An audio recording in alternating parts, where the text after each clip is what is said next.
Hey, it worked on the dime. Welcome everyone to another edition of Metalheads Unite. As you can see, this week it is just me and Chris. So after a couple of weeks of guests again, we're back to the original format here, which so far may be the way going for our week or two anyway. So we're still. Hey, what's up, Dana? Still got some irons in the fire. Still trying to reach out to people, try to get some things lined up. But we weren't able to put anything together for this week. So, like Jason said, we're back with the classic format. So it's been a while since we've had to do this. I actually it took it's like the second time in like three months, maybe. something like that. Yeah, so it was weird. I actually had forgotten to do the Hit in the Road segment until like yesterday. I was like, oh shit, I forgot to do. So, I completely forgot because we've been out of the norm. Of course, for a while we thought getting guests every week was going to become the norm, and hopefully it does. But at some point, yeah. So it had gotten to be, either we had a guest or we had taken a couple of weeks off. So it's been 8 or 12 weeks, like you said, where we've only really done this format twice. And what was it yesterday that I was like, hey, should we do a theme? Yeah. We had a ride from May 10th is when this thing started, I think, for week to week. It looked like it started on May 10th and then went through at least June, end of June. Yeah, because we had 8 straight guests there at one point. Then we took the 4th off. Then we took the 4th off. Had a guest when we got back. Right, and then two weeks after that, or one week after that, and then I had to take off a week because I was to go out of town for business. That's right, and then here we are. So yeah, a couple weeks off. If it wasn't for the out of town things, it may have been a little bit of a longer streak, but may have been a little different. But I mean, without getting paid from my regular job, I couldn't do this. That's true. Same. Yeah. So I go where they tell me. So. That's right. Yeah. Which again in September is going to be probably a week out there too. So. Now, where are you guys going in September? Maryland. And so I have to go. So I think I'll be okay. I haven't gotten my itinerary for that yet, so I'm not sure of the flight times and stuff like that. So I mean, if it's later in the afternoon, we can still do the show Friday night. I won't leave out till Saturday. Oh, okay. All right. It kind of depends on when they have my flight scheduled for the Saturday. But it's okay. The second week of September, I think. And then, of course, we'll be at Louder Than Life at the end of the month, and then going September. That's right. And then going into our vacation in September. So that's right. We'll see how that works. We'll see. Yeah. Well, we just play it by ear. That's all we can do. 1 week at a time. Yep. Yeah. We'll be playing Christmas music now the way we're talking. So. Right. Yeah. Halloween stuff is out, so I mean, Yeah, it is. I know Susie's happy. We were actually at Lowe's last weekend, and we were looking at all the. They've got like, I don't know if you guys have been to Lowe's yet, but they got like those 2 12-foot tall like talking things and everything. So yeah, Kayla's all excited, and I know Susie's excited. I know it's her favorite time of the year. So yeah, we was playing with those today when we were in there. They are pretty cool. I mean, actually, they're $400. It's actually not really that bad. I mean, no, as long as I think the dude down the road's got a big tall one. He anchors it to like his gutter system, so the wind doesn't take off with it. That's pretty smart, actually. Yeah. So he's like, I do that, and then I kind of like stake it in the ground on the bottom, and then have it anchored to my gutters on the top. Right. Dana just asked if I ever met Kevin Sullivan. The reason he asked that because if we follow the show, I was involved in wrestling, and Kevin Sullivan obviously was a professional wrestler for many years, and I actually did meet Kevin. I didn't get a photo op or anything with him, but I did meet him at Rockin' Pod. When we were at Rockin' Pod, he was there. So yeah, the old Taskmaster. Old Taskmaster. Yeah. I did meet him. He was a really, he seemed like a cool guy to me. I can't remember who there was another wrestler with him too, and I can't remember his name. To save my life. Just horrible because I knew him before I actually knew him. I had actually been in some locker room with that guy. So it's, but aside, too many concussions. I can't. Too many today. I remember who I am sometimes. I met him when he was in Florida. Yeah. So that was, that's cool. That was a long time ago. Then don't be telling your age there, Dana. Yeah. FCW. Back with the Dusty Woes was one on Florida Talented Wrestling. Dusty Rhodes. Oh, Dusty Rhodes. The American Dream, Dusty Rhodes. You don't know about hard time.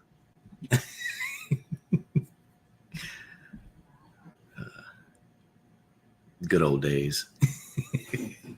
Oop, you muted your mic again. Oop, there it goes.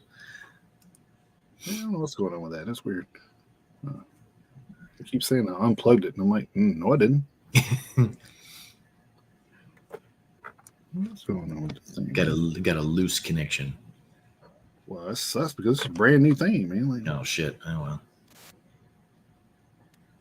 I'll see. Just did it again. Very, very briefly. Just blinked that you were muted. So, Colby, look what the cat dragged in. What's up, Colby? Fresh off their trip to New York. Halo Scars. You're muted again.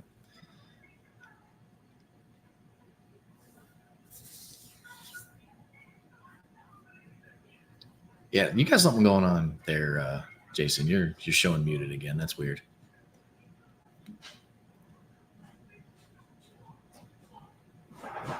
I need to turn the gain down. I can hear everything in this microphone. Hang on a second. I got to turn the gain down a little bit. Oh, sorry, guys. There we go. That might be a little better. You can hear a freaking fly fart with this goddamn thing. New York was something. I bet it was. Especially based on the little clip you posted of the crowd reaction and everything, Colby. So, I mean, that was very cool. I'm glad you guys got to do that. I'm happy for you.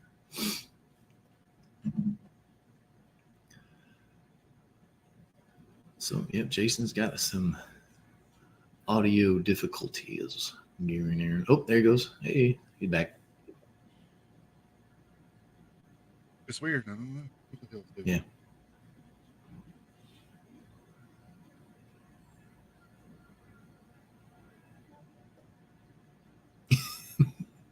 Can you hear me at all? Oh yeah, I can hear you.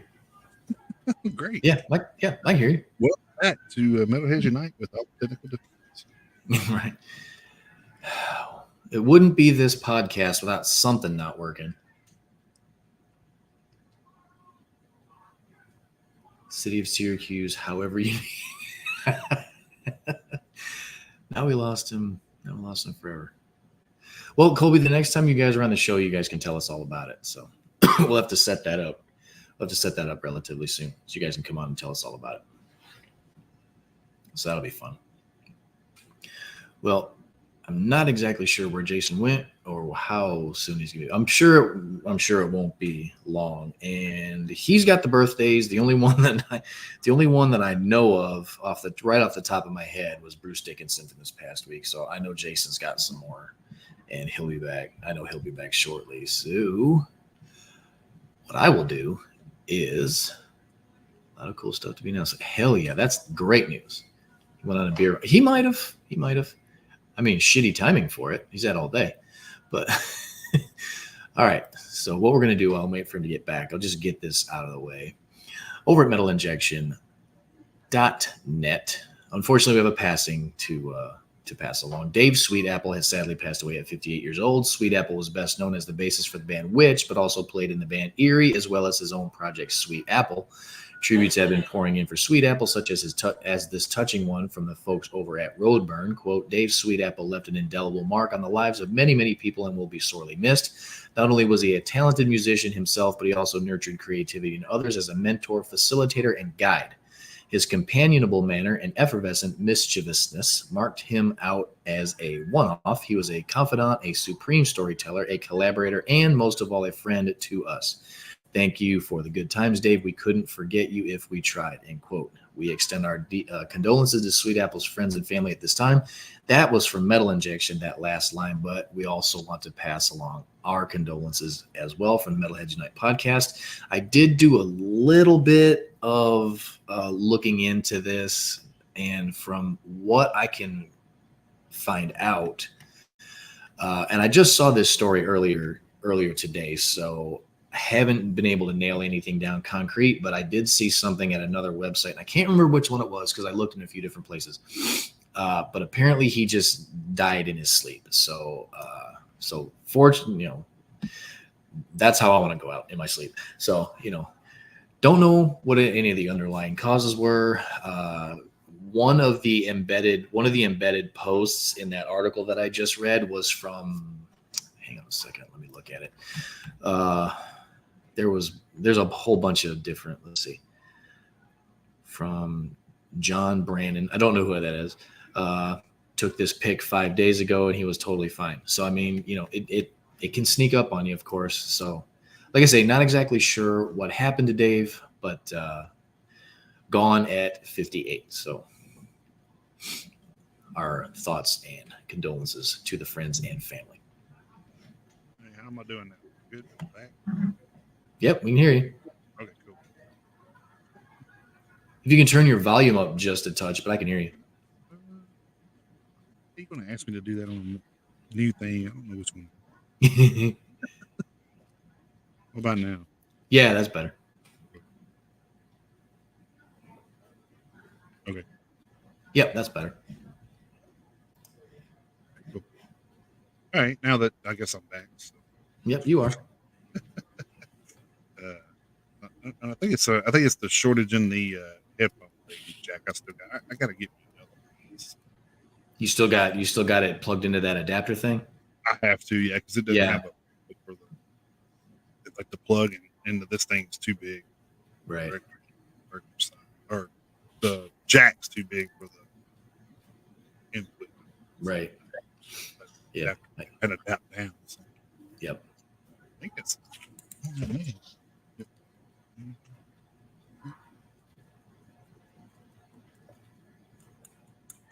I don't know. It's got two big ones back there, but I think it's for inputting like a guitar and an amp and stuff.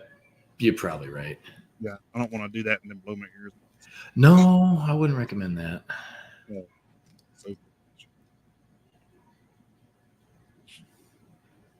going on a beer runs professional. Actually, if I went anywhere, it'd be a water. Yeah. And you're right, Dana. We are the epitome of professionalism here at the Metalheads Unite podcast.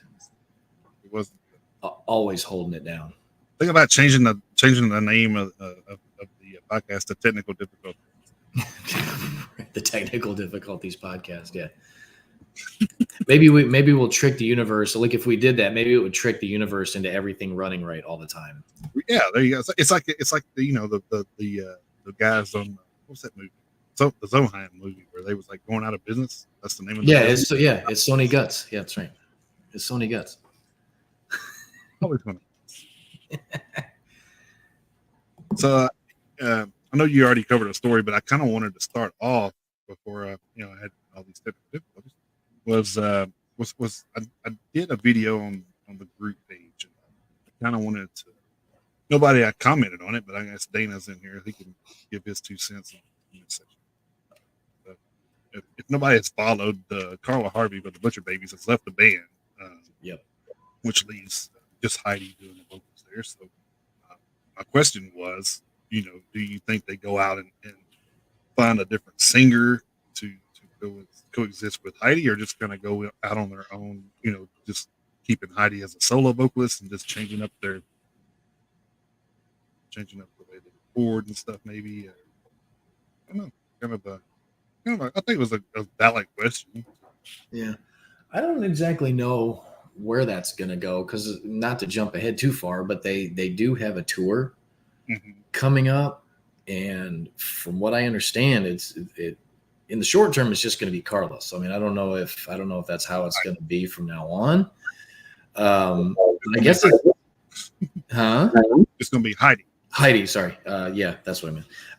So yeah, it's just going to be Heidi, but I don't know what their plan is long term because I mean, if they're gonna stay with the same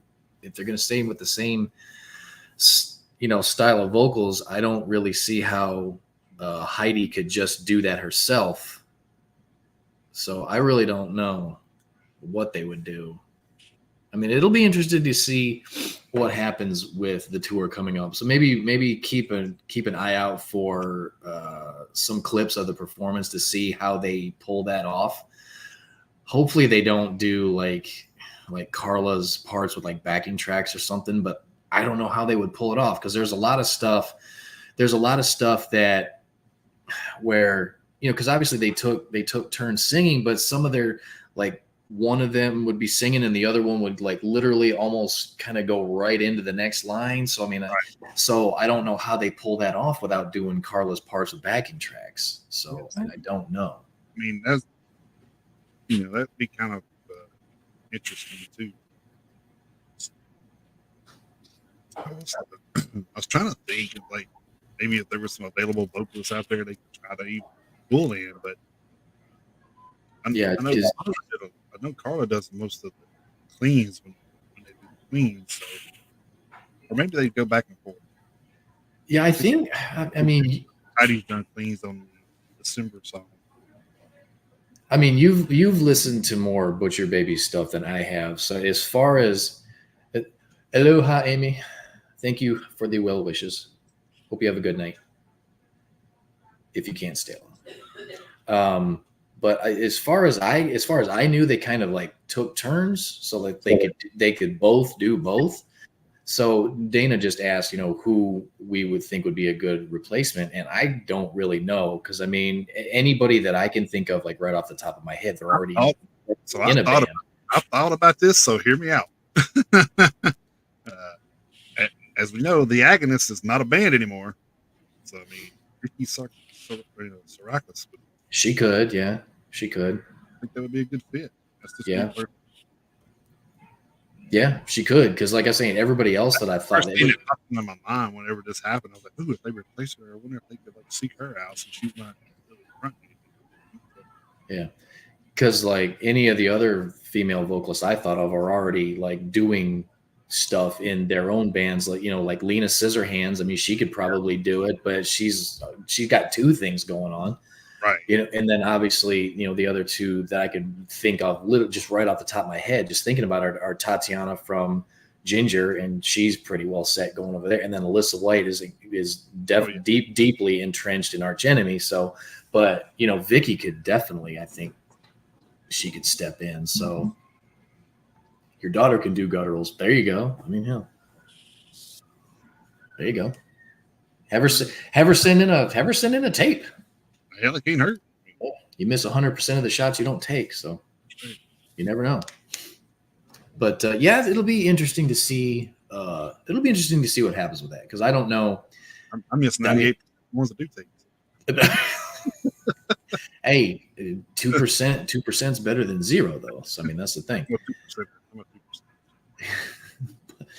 But yeah, because I mean, they've been a dual vocalist band since the beginning, and now all of a sudden they're down one. So there's definitely an element missing. So it'll be interesting to see what happens. I mean, I'm pretty sure that Heidi and Carla founded the band too. As far as I know, they did. It's gone, so it's kind of yeah.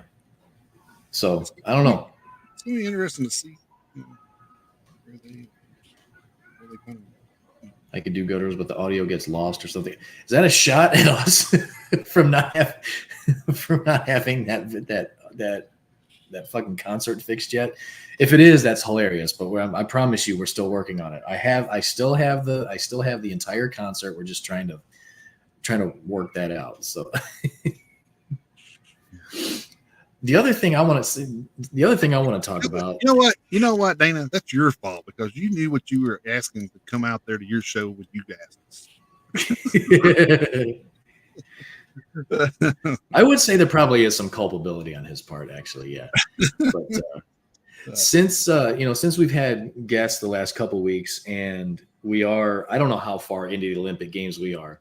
Should we talk about Gojira's performance? I didn't see it. So. Well, the funny thing is I didn't see it at the time because I haven't watched the Olympics. I don't really care a whole lot. I mean, I kind of keep up with who's doing what, but I just don't really get I don't really get too hyped up in the Olympics. But all I know is we're winning the medal count by quite a bit, so that's all I care about. But I actually didn't watch it until today because I hadn't seen it. But the thing I want to talk about, and I don't want to get into this too heavy, but you may have seen some of this, and I'm sure we'll be on the same page. But some of the stories talking about how people were upset about, and of course, people who don't know, this is what they always go to. Talking about how they were upset about the satanic performance at the opening games of the Olympics. I mean, is that okay? Fine. All right. Look, we know not everybody, in this world likes heavy metal. That's fine. That's not the problem. The problem is that is everyone's immediate go-to. Is that it's satanic. Satanic panic. Doing no research whatsoever. You don't have to like it. That's fine. That wasn't for you. But the Olympics are in Paris. Gojira's from France. Mm-hmm. I thought it was awesome. I don't even consider myself a Gojira fan. I mean, there are songs that I like. I'm more of like a passive listener of theirs. I check out when their new stuff comes out, I check it out, but I wouldn't consider myself a fan. Like I say, there are songs that I like, but I mean they could have got Enrico Plus. That's true. That's very true. He could have sang sung the national anthem. But don't know their reference. That's right. Yeah, if you don't get the reference, you're probably too goddamn young. But yeah, so that right. But that was the thing that pissed me off. I thought it was a cool performance, and the funny thing is the performance was like 3 minutes long. That's how long it was. That's not even a real Gojira performance. No, it was like 3.5 minutes maybe. Because it was just part of the opening ceremony, so it's not like they were doing a concert as part of the Olympics. They just did a little performance. It was like 3 minutes long, and there's a bunch of flames going off, and they were each of them were on their own platform, and they had a bunch of different Marie Antoinettes in each one of the. That's the funny thing is they were talking, all these are satanic. That's Marie Antoinette. Learn your fucking history, So I mean, I don't even know I know the whole Marie Antoinette let them eat cake, and people rose up and they beheaded her. So, I get the gist of the whole story, but even I know that had nothing to do with anything satanic. But that just pisses me off when that's always the first thing. The first thing. I will say this: are there satanic metal bands? Yes, there are. Open, actually, openly. Some openly are, and that's fine too. I don't care. I don't listen to those bands. I don't care. And like I say, and honestly, it's not that we don't listen to them because they're satanic bands. We just don't like their music. Exactly. It's not right. That's the whole thing. It's not for us. I begrudge nobody anything, and I don't even begrudge the people who were upset at the performance, them not liking it. My whole thing is, satanic. You don't even fucking know. Gojira are fucking activists, for Christ's sake. Well, I think not to downgrade, make a big deal out of this, but if you followed it, then you know that the Christian people were upset over more than just that in the opening ceremony. So let's just say they were Well, attacking. no, They were attacking the whole thing in general. I think. right. No, I understand. I totally understand that. But I In which mean, well, in which did they have? To me, this is my point. I don't know what anybody that's putting on this show has in their mind when they put this show on. So why would I go out and say, "Oh, well, it looks like so and so"? You're making fun of so and so. Well, how do I know that? I don't know if that's what you were going for. I mean, maybe it's inadvertently,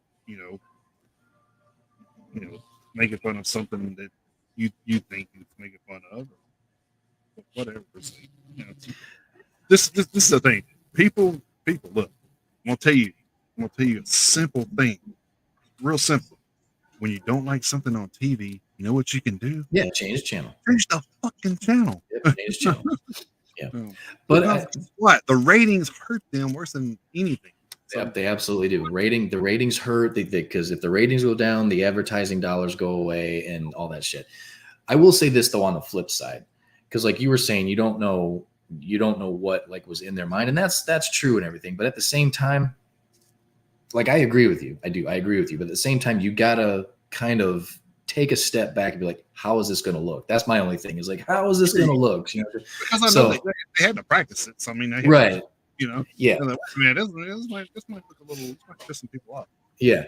So, but my whole thing was like the outlets that we read as far as like getting prepared for the show and everything.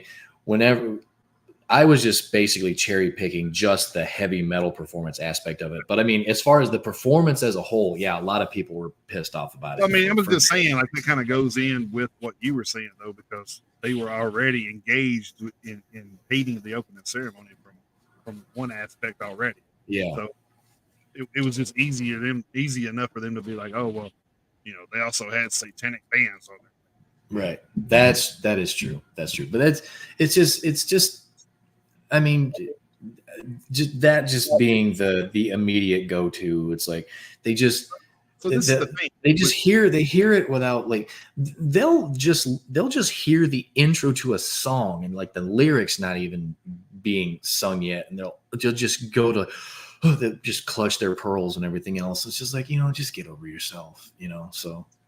And if you want to be political, just pick up a Habit record and listen to it. There you go. And you'll change your mind about metal from there. I guarantee you. It would do. It would go far to doing that. Yeah.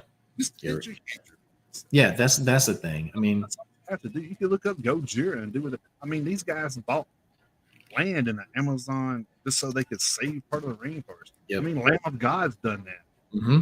And like, there's bands out there that have done this thing that's try to save, your oxygen levels for one. Mm-hmm.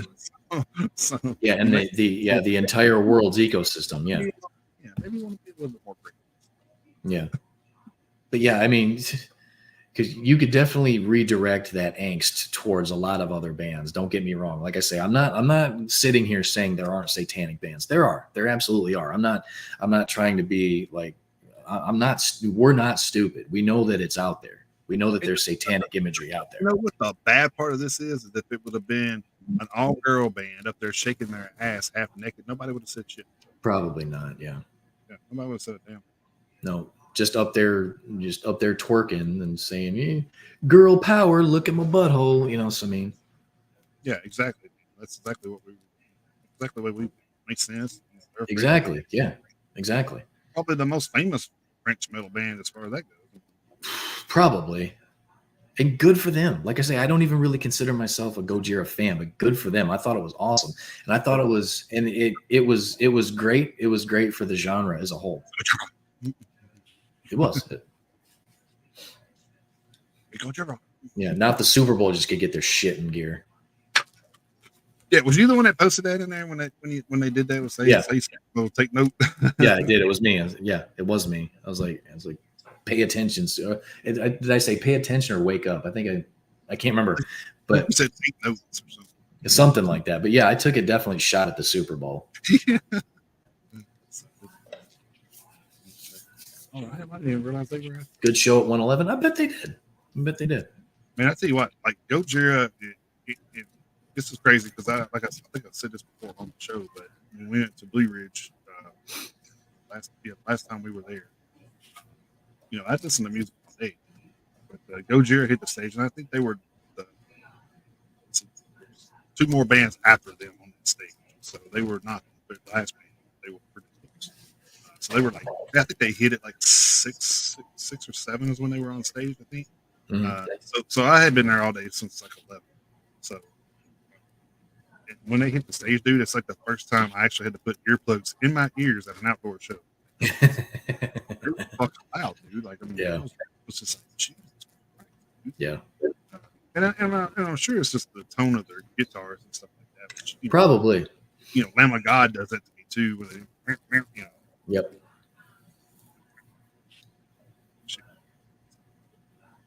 But I mean, like I said, we've talked about that. We're trying to save our hearing to go to many more shows. But, Yep. Absolutely. It actually got tickets to KK's Priest and set coming up. Me too. I got them too. That's what I'm saying. They both got Yes. Yes. I got 2 concerts that week. I'm going to see Megadeth and Mudvayne too. So. And I got 2 concerts because I'm going to Louder and Life to see Slayer. So we're going to be busy in September. Yes, we will. And I think that happened last year too, didn't it? In September, I think it was a busy month last year. I think it was. Yeah, I think it was September. Yeah. The Slipknot and something else. Or was that the year before? Maybe that was the year before. Yeah, I can't. Sometimes around our area, it seems like the fall of the year is really busy. Yeah. You like all come out and like, damn, I can't buy tickets to all this shit. Right.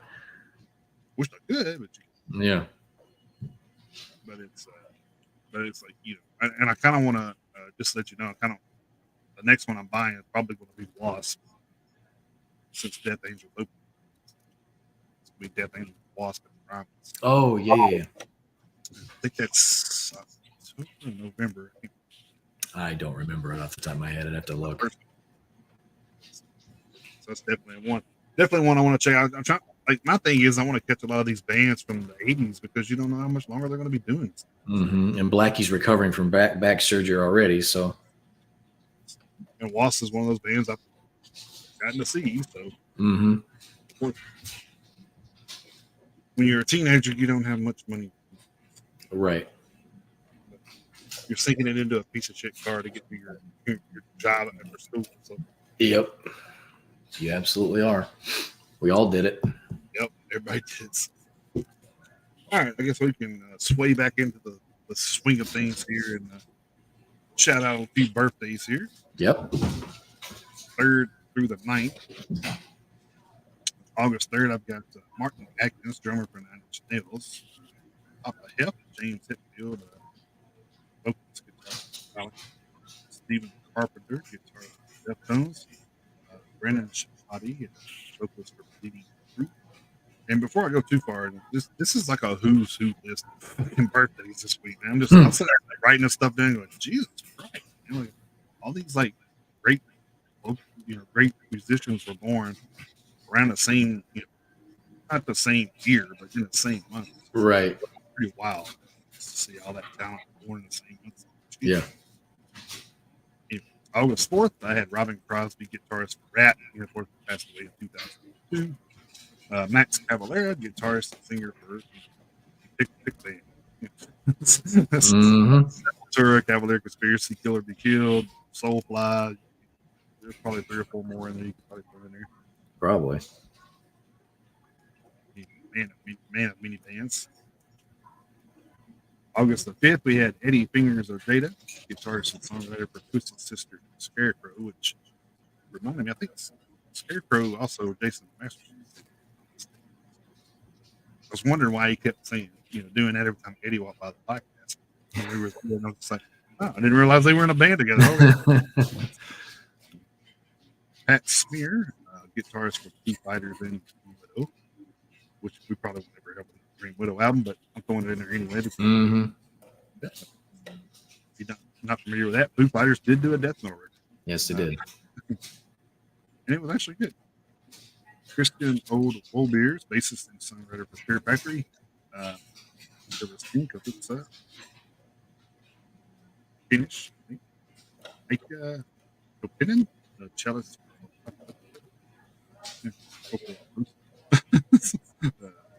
August the 6th, we had Vinnie Vincent, guitarist for Kiss from 82 to 84, and then Asian, of course, doing something now. Of course, aided by our friends over at Decibel Geek for reasons they would be glad to tell you about. Mm-hmm. Yep. August the 7th, we had Bruce Dickinson, vocalist for Iron Maiden. Michael Wyckoff, local guitarist, Johnny Solinger, singer-songwriter for Skid Row from 99 to 2015, and unfortunately he passed away. We have James Strait, singer for Snot, unfortunately passed away. 8.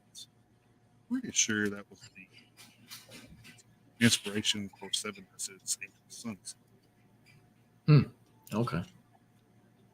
He later dedicated it to his brother, but I think that was originally.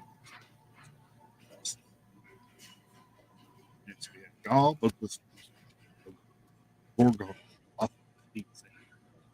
It's like, man, put another R in there. One Jamie Josta, vocalist for Hate Breed and Josta. August 8th, we had Ricky Rocket, drummer for Poison. Scott Stapp, vocalist for Creed. Sam Hotman, guitarist for Dragon Force. August 9th, we had Greg Chason, bassist for Badlands. Kyle Peterling, bassist for Tango. Lee Cotty, vocalist for Evil. Kelly Smith, vocalist and guitarist for Vocal Live. If you don't know anything about Bang Tango, you can go look up Good Friend 348's documentary on YouTube. And you definitely let you know all about the band. It was very good. It was very well done. And before I forget about it, I want to give a shout out to actually the reason me and Chris know each other. Our friend Joey had a birthday on the 8th. That's right. This thing right here probably wouldn't even be going on. That's true. Yep. So happy birthday to Joey, and happy birthday to everybody out there. I don't have any personal ones this week, but if you guys do, happy birthday to you and yours. So it's going to be a first, I think, next Friday. Talk about that next Friday, I guess. Yeah, you'll have to say that again. You kind of cut out there for a second. Oh, okay. I was just saying, like, next Friday, I think we're going to have a first on the show with birthdays, because I don't think the birthdays ever fell on a podcast. Oh, yeah. Okay, I get. Yep, I know exactly. Yep, I know exactly what you're saying. And you're right. I don't think it has happened yet. I don't think it has. It was kind of wild when I was thinking about it. I was like, oh, actually on the podcast. Yep. All right, gang. I guess we will slide into some metal news of the week. Yeah, you can go ahead and go first, because I did read that story about. Yeah, I got a short one to start out anyway over at Metal Hammer. Okay. Sales of Metallica's Ride the Lightning have skyrocketed following the album's 40th anniversary, according to entertainment industry data company Luminate via Forbes. The heavy metal titan's second full-length record sold the equivalent of 3,900 units last week and has re-entered the U.S. Billboard charts. The week before, Ride the Lightning shipped 1,500 units or equivalent, meaning there's been an uptick of 160% week on week. The album is currently number 24 in the overall American sales ranking, a drastic improvement from the score it earned when it first came out, number 100. It previously peaked at number 48 in 2016, around the release of Metallica's 10th album, Hardwired to Self-Destruct. Ride the Lightning has already been certified 6 times platinum in the U.S., 3 times platinum in Australia, 2 times platinum in Denmark, and 1 time platinum in the UK, Canada, Germany, and Poland. Congratulations to Metallica on setting another feat. Mm-hmm. And more money in their accounts. Yeah, right. Like they need that. Yeah, like they really needed that. But well, the more money they make, the more they donate. So. Well, yeah, it's true. That's very true. All right, staying at Metal Injection, considering my first story was from there. Monuments has sadly gone on indefinite hiatus due to guitarist and songwriter John Brown dealing with ankylosing spondylitis. Monuments has dropped off their upcoming tour with Leprous and Fight the Fight and will not continue writing new music until Brown is doing better. We wish Brown all the best and hope to see Monuments back out there when they're able to do so. Quote, "Dear friends, fans, and supporters, it's with great sadness that we must announce that we will not be able to play the upcoming U.S. tour together with Leprous and Fight the Fight. We are also halting the songwriting process for M5 for the time being. As some of you are aware, Brown was diagnosed with ankylosing spondylitis a few years ago. To get his condition under control and in the right direction, he'll be spending a bit of time to make it more comfortable to live with. For now, we'll be on indefinite hiatus until it's under control. Please keep the Monuments flag flying high until we return," end quote. So that sucks that he's going through that, because if I remember right, I think that's what Mick Mars has going on. And basically that's just, if I remember correctly, if I'm saying this wrong, anyone out there can correct me, but if I remember right, like it's what Mick Mars has going on, and it's basically like the calcification of the joints, and basically Yeah, I think so. that sucks, So I mean, and I'm not just talking music wise. I mean, just to have to live like that, man, that's just got to be rough. And I mean, and I'm pretty sure we all have seen Mick Mars. I mean, he's basically he's all frail and everything. Of course, he's pushing 70, but I mean, at the same time, still, I mean, it's taken its toll on him. So hopefully, I don't know how old John is, but hopefully, he's a lot younger than Mick Mars, needless to say. But hopefully, they're able to kind of get it to a point where, hell, the guy can just live and lead a somewhat normal life. So here's hoping. So. Dana posted Metallica can't say they played the Olympics, so they can. Well, they didn't just play for Penguins. I mean, there was like a team of researchers there, so they did play for humans. It wasn't many, but it counts. So Dana is not a Metallica fan, so which is fine. I knew there was something about him. I mean, a lot of people are not Metallica. Yeah, and that's totally fine, man. That's no problem. Well, I'll say there's a lot of people that were Metallica fans for the first time. Yeah. Hey, I consider myself pretty much a lifelong Metallica fan. Like as far back as I can remember. But they've had some albums before. So. Yeah, I mean they've had some stinkers, but every band. Yeah, so I mean, they're not perfect. Far from it. This one over from Loudwire. This one's probably carry over into a big conversation.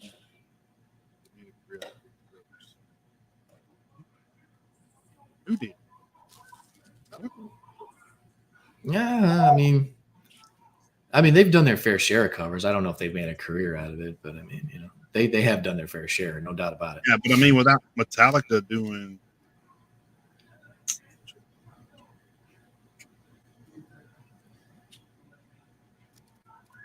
Yeah, I'm trying to think of the one that they did.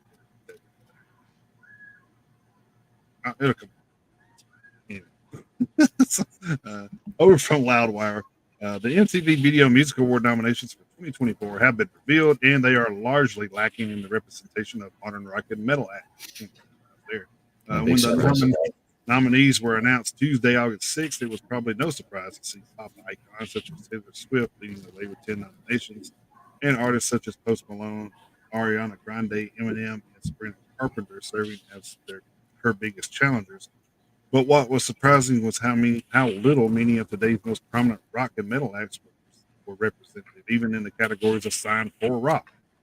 There were 0 rock nominees included in the big 4 categories of Video of the Year, Artist of the Year, Song of the Year, and Best Artist. So which rock and metal artists did actually receive nominations?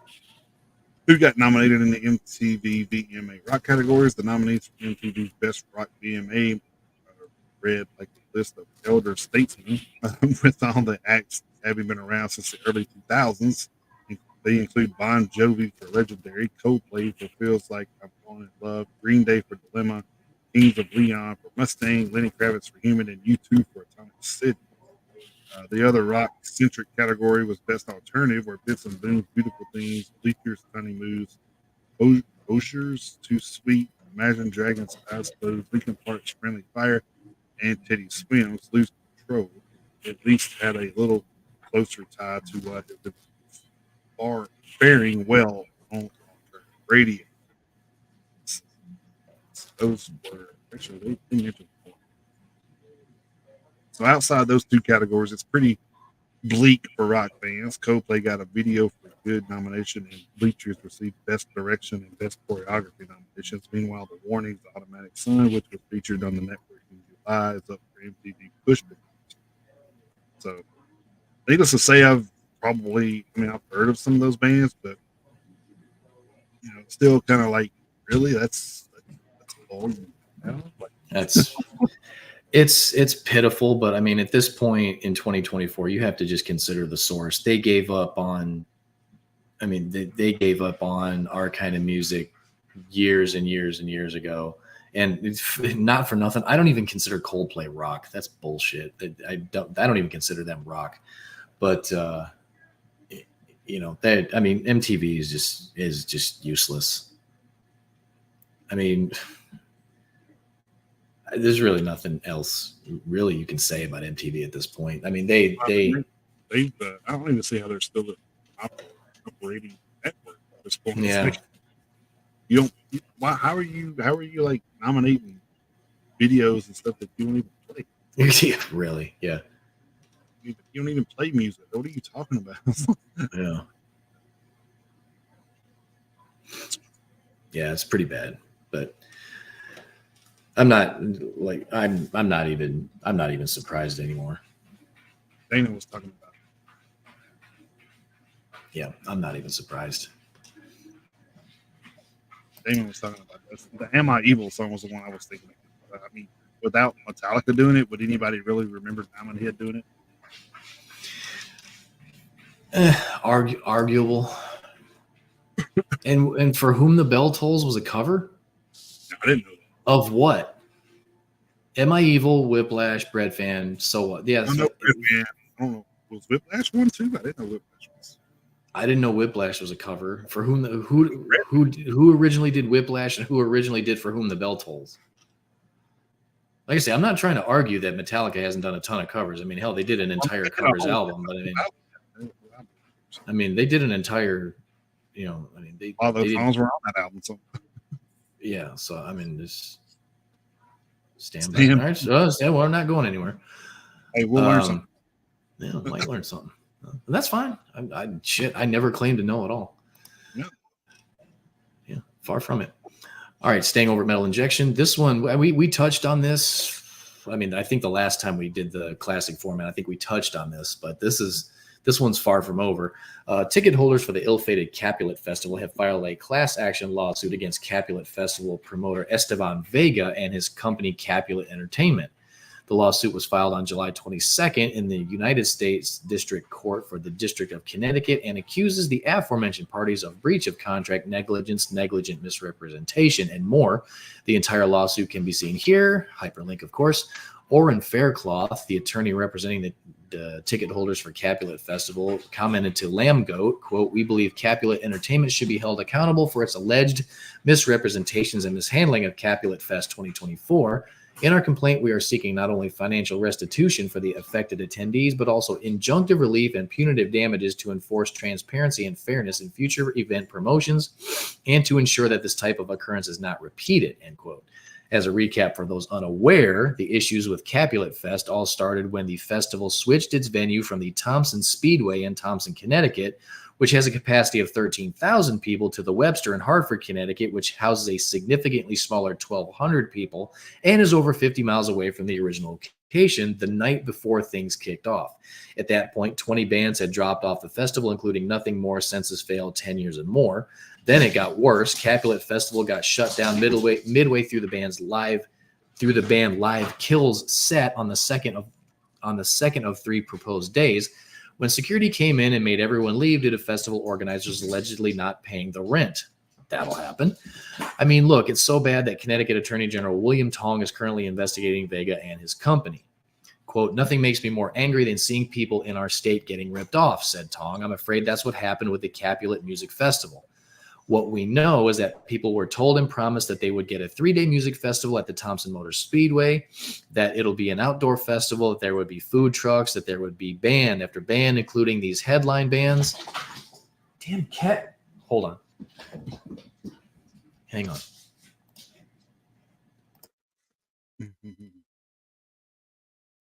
Stupid fucking cat waits till I'm on air to act like an idiot. Tong also encouraged Capulet Festival goers to try and get their money back however they can, which clearly they are, given the above lawsuit, saying, quote, people should pursue whatever remedies they have at their disposal. If there's a way to reach out to their credit card company or their bank and they feel like their bank or credit card company will help them, they should try, end quote. Do everything you can to get your money back. And these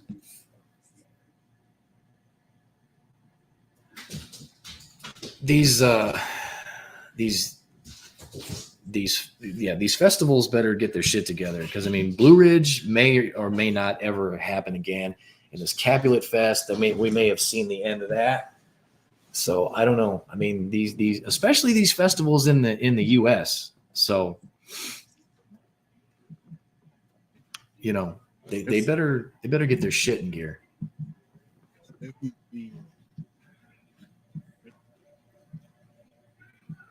Trending thing, at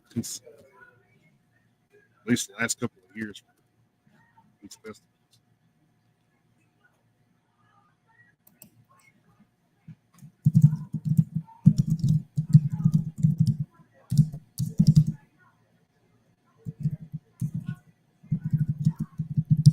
There's some typing going on. So. Yeah, I'm looking something up. Oh, okay. I'm looking something up. It was the Bee Gees song. Yeah, they don't have the same. Yeah. Dana, the Bee Gees did a song called "For Whom the Bell Tolls," but the lyrics are nowhere fucking different, there, bud. Nowhere. I mean, just because a song has the same title doesn't mean it's a cover, man. And sorry, dude, I got to disagree with you there. It's the same album, the same track name for sure, but the lyrics are nowhere close. Nowhere close. So. At Blabbermouth, Catfight Coffee, which is co-owned by guitarist AC Slade from the Murder Dogs and Misfits, has announced an exclusive contest in collaboration with the legendary band Mastodon, offering fans a chance to win an incredible prize pack. The contest celebrates the launch of Mastodon's single Origin Sumatra, Coffee Leviathan, a must-have for both coffee aficionados and metal enthusiasts. A contest details fans can enter the contest by purchasing one of the following products: a single Origin Sumatra coffee bag. Each purchase grants one entry into the contest. Limited edition coffee can. Each purchase grants 2 entries into the contest. And the prize includes a signed Mastodon drum head, a Mastodon t-shirt, and additional exclusive merch. The winner will be chosen at random, ensuring everyone has a fair shot at winning, and the winner will be picked on September 1st. About the coffee, Mastodon's single Origin Sumatra coffee is a reflection of the band's meticulous taste and dedication to quality. The band personally selected their origin and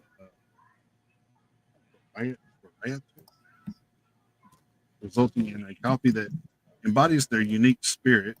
This full city medium dark roast is wet processed and hails from the Kerinci area of Sumatra, grown at elevations between 1,600 and 1,800 meters. The coffee's robust flavor profile is both bold and smooth, making it a perfect choice for those who appreciate rich, full-bodied cup. This is a unique opportunity for fans to own a piece of Mastodon memorabilia while enjoying the rich flavors of the band's custom coffee blend. The contest is open to participants nationwide. There you go. Go get you some coffee and get you maybe you could win some merch there. Hell yeah, dude. Yeah. Nothing wrong with merch. Yeah, and you'll be able to stay awake to wear it. Yeah, right.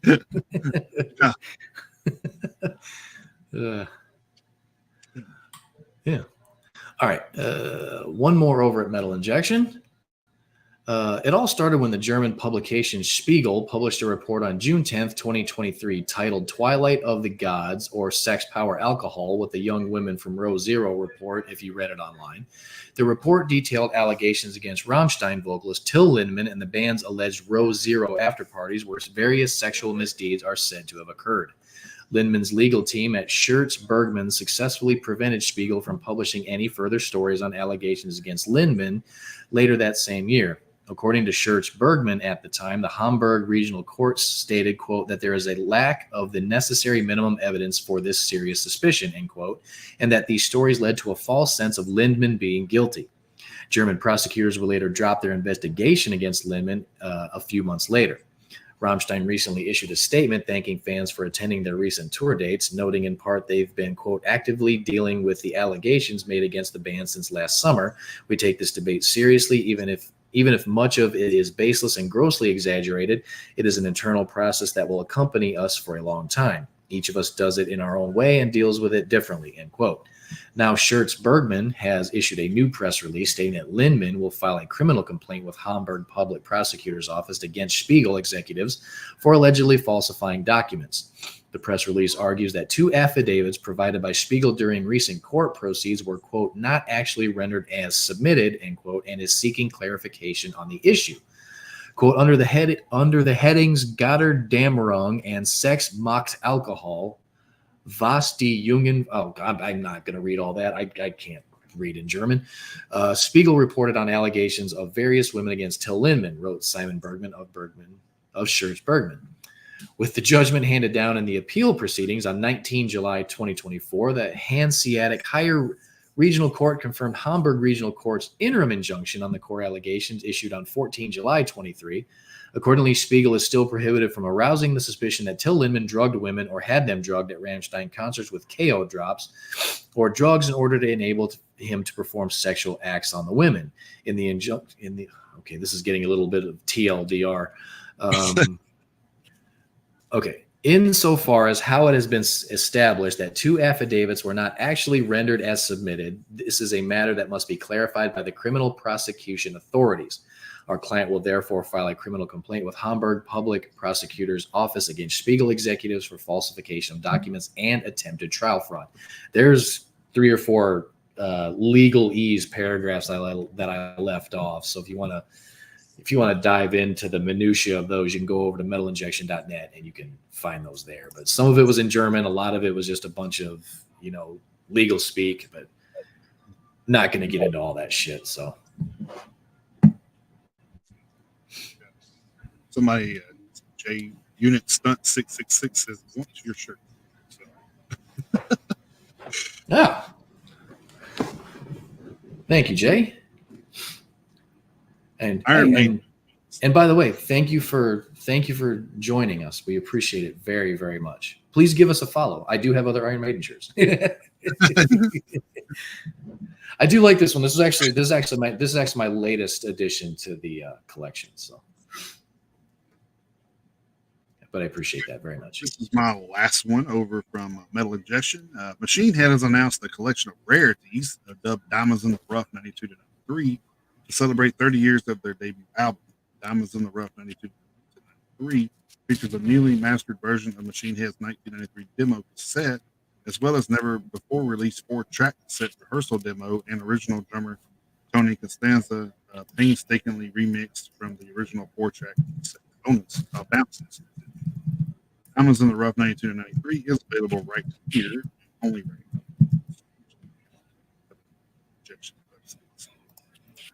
Won't get through them.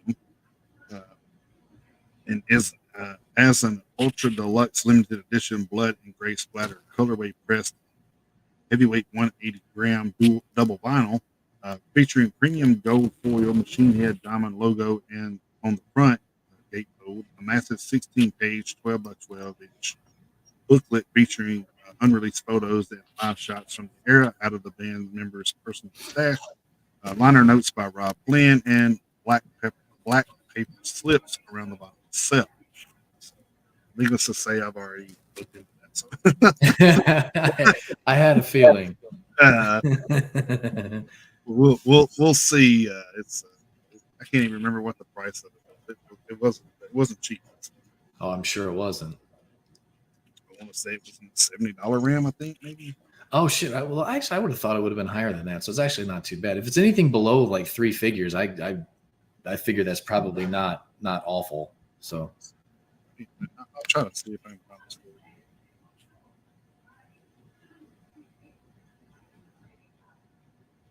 See, it's good.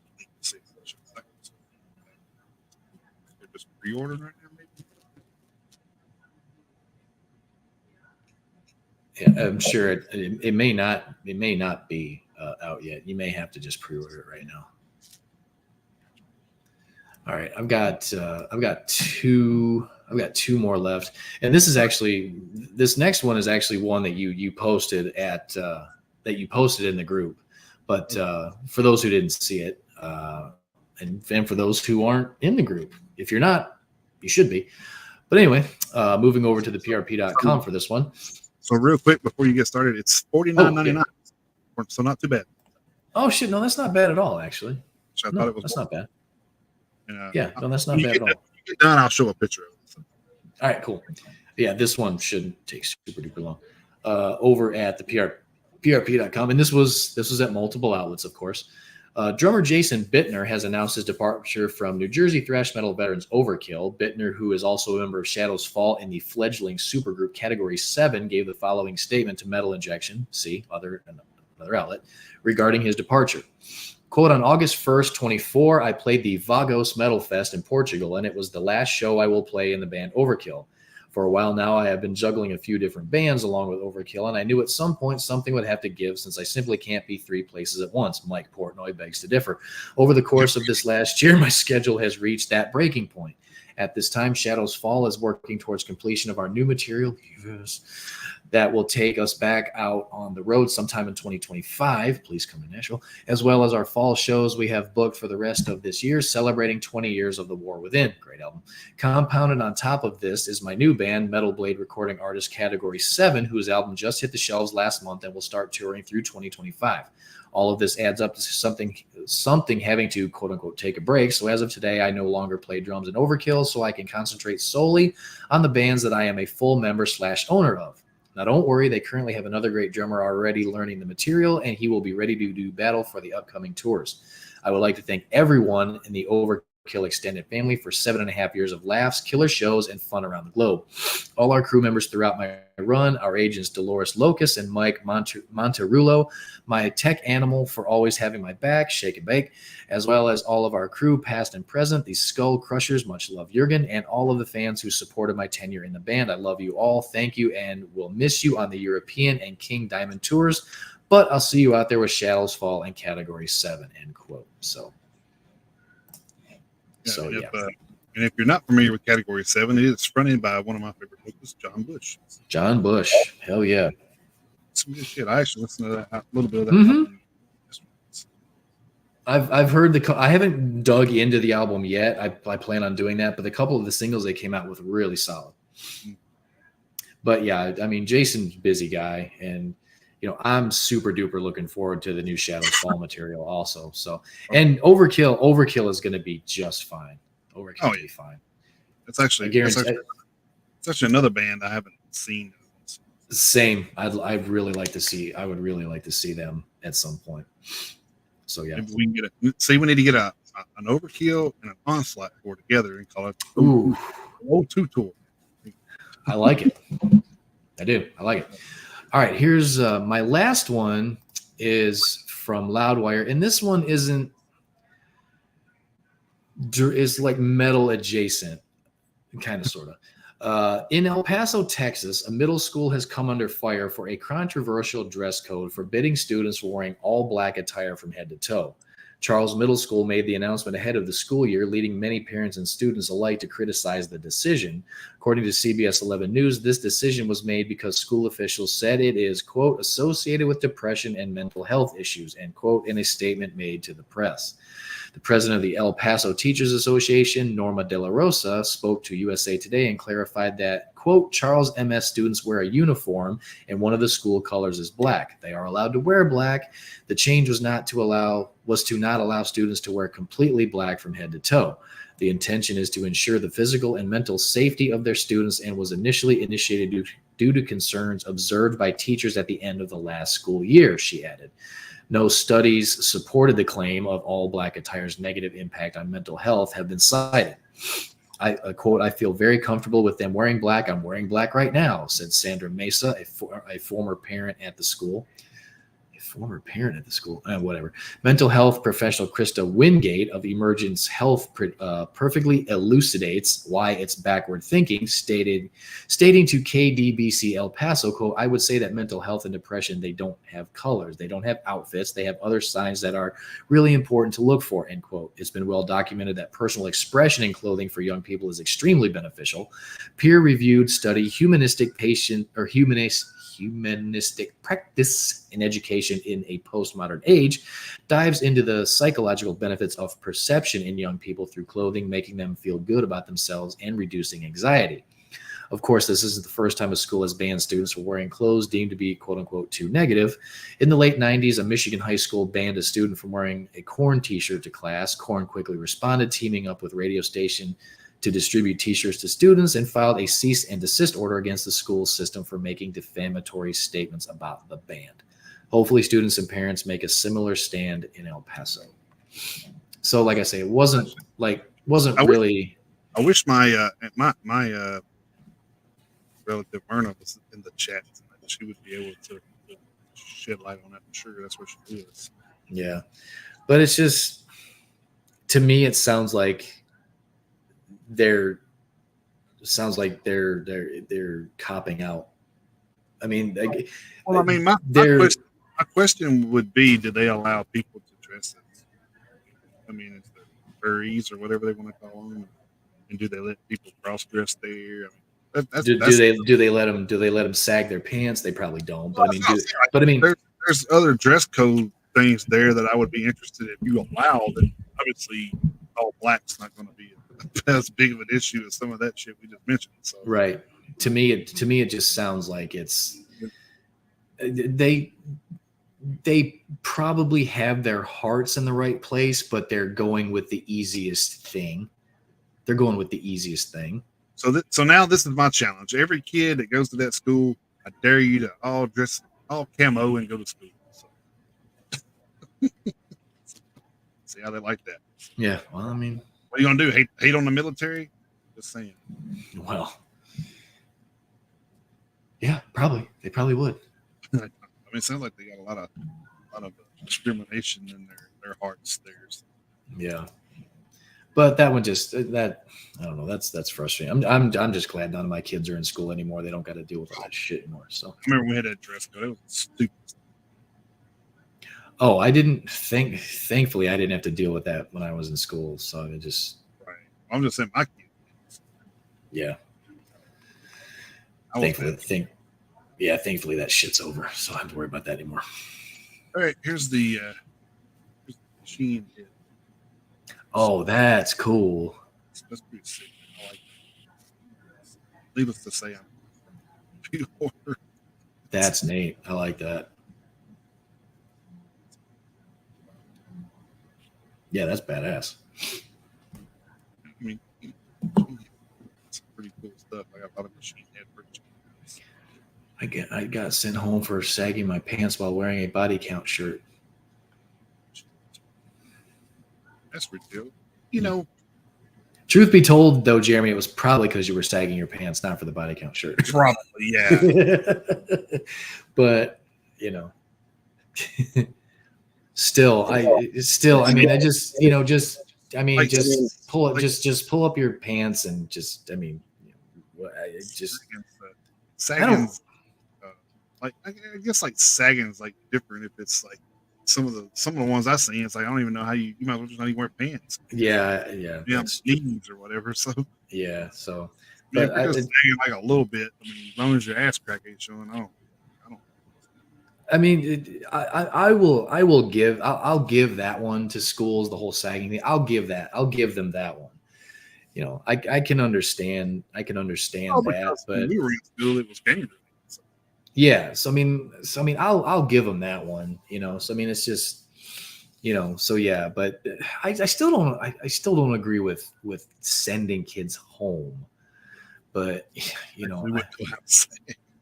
so, Uh, so so that's the thing is like I don't agree with even if they were pissed off about his body count shirt, like don't send him like be like, all right, look, just please don't wear that shirt again, just please don't, but I just don't agree with sending people home for that. What body count shirt was it, by the way, Jeremy? I mean, if you could give us like a quick description, because I'm sure I haven't seen. I'm sure well, yeah, it was a cop killer, but I'm sure I haven't seen every body count shirt, but I still don't necessarily agree with just sending people home. Be like, look, we're not comfortable with that shirt. Just do us a favor and don't wear that again. Stuff like that. So, I mean, even like I have a coworker, and I've brought this kid up before. He's a kid because he's like 29, but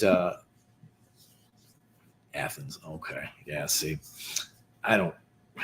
I don't agree with that, but there was I have a coworker who didn't get in trouble, but he got a talking to from the HR people about one of his shirts, and I can't even remember what shirt it is now, but I think it's just bullshit. We're all fucking grown up, man. It's just a t-shirt. Get over yourself. In school I will concede it's a little different, but I still don't agree with just, oh, you need to go home because of what you're wearing. For Christ's sake. I mean, if you are in violation of some sort of dress code that they have established and the dress code and you're violating it deliberately, I guess that's different. But I mean, like in Jeremy's case, if that was his first time, be like, look, just please don't wear that shirt again. So, I don't know. I was going to see if it's this.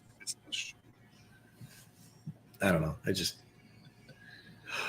well, I mean, if it's that shirt, then yeah. Well, oh, he said no. I have holes and bullets. Okay. I just said that. See, I probably see. Like personally, I wouldn't. I get the whole the gun on the that's probably not cool to do in school, but the one you're talking about, Jeremy, I definitely don't really see an issue with that. Of course, I mean, I don't care. Of course, that's the thing. I'm not the person to ask. I don't care because it's just t-shirts. Right. I don't give a shit. I guess I'm not the person to ask because I don't care. It's just clothes as far as I'm concerned. Right. I mean, it's just it's a form of expression. Yeah, so exactly. What I wear something with a gun on it. I mean, I want to kill something. It's just because of cool looking shirt. Yeah. Yeah. I guess you're a murderer. You got a gun on your shirt. You're a murderer. Yeah, I guess I'm just not the person to ask. But by the way, Jeremy, thank you for joining us on YouTube. We greatly appreciate it. So we appreciate the interaction. Absolutely. Thank you for chiming in. We greatly appreciate that. You and Jay. Jay's over on Twitch and Jeremy, you're on YouTube. We greatly appreciate it. And this is kind of what you were just saying. Right. Yeah. I mean, and even if you can't change your shirt, I mean, for Christ's sake, just like a parent can bring you a new one or something. Or he'll just turn just turn the damn thing in, turn it inside out. And then be like, please just, turn inside out. Please just don't wear it tomorrow. Tyler had one of my old Stone Cold Steve Austin shirts. Of course, whoop ass. So yeah, turn inside out. Geez, see that I don't agree with that either. But schools are just so uptight. God, they're just so uptight. Yeah. So anyway, other headlines that I have here: Kerry King reflects on Slayer farewell and return. Said we never said we were done playing. Oh, yeah, I've said I'm fine with that. Yeah, if you want, if you want to do like what they're doing, like 2 or 3 festivals this year. I mean, if you want to do 2 or 3 festival dates every year, that's fine by me. Because they just said they were done touring. Right. They just said they were done touring. And which, by the way, was a nice surprise to go to the Lamb of God show recently and see Kerry King open. I was like, oh shit, I didn't realize they were open. I know they were on select dates, but I didn't remember Atlanta being on the select dates. How did they sound live? Oh, dude, it was great. I mean, it's Mark. I said, wait. Oh yeah, yeah, of course. He actually did. I think I got that recorded on they actually did Rain in Blood. Well, sure, of course, Killed it, dude. Yeah. And my wife was, of course, like, "Oh, I like you better when he sings it." And, yeah, I know you do. She really doesn't like Slayer. Well, she don't like Tom sometimes. She's just like we were listening to some Slayer the other day. She goes, "Oh no, I like this one." I'm just like, "I don't know." It's Hey, that's that. Hey, no band is liked by everybody. So I mean, it is what it is. As long as you like some stuff, I mean, yeah. Just so you're not at the show going, I don't want to listen to this. at least they'll play a few songs you're going to like while you're there. Yeah. Yeah. Also, Exodus' new album won't arrive until 2025. Said rushing it would be a huge mistake, and I'm okay with that. Take your time, put out some quality music. Right, which I agree because I agree with that sentiment. Here's also why I agree. 2025, Exodus, Testament, and Death Angel. Let's have a Bass Strikes Back Part 2. Let's do that, please. Let's do that. Jeremy said his wife was What are you gonna do? Female ears can't handle it. I don't know. Oh, maybe. Yeah, just put your earbuds in and play a little bit of Hell Away. It should be fine. little bit of Dead Skin Mask or Seasons in the Abyss. Well, here's a shocker. Study finds metalheads drink and do drugs at concerts. Jesus Christ. I don't think I'll ever be able to go again now. How much did they spend on that study? Because they could have just asked us. That's right. And I don't do either. And I still could have told them. But you can tell them that they do them. I mean, I still could have told them. I don't do either. I mean, give me $50. I'll give you all the answers you want. Sure, yeah, they do. What kills me is like, they do these studies and like, oh, metalheads. It's like, okay, how many pop, artists have you went to and there was drinking and drugs too? Like, we're trying to say it's just metal. You get every concert. Man, I ain't never seen people come out of a country show and be able to walk a straight line. So I mean, what are you talking about? Right. Yeah. Well, here's your study. Large groups of people will drink and do drugs. Yeah. Large groups of people, public event equals drunk and high. There's your study. Yeah. You go to a football game, you go to a hockey game. I mean, all those games. Right? Yep. Comedy show, a comedy club. I mean, yeah.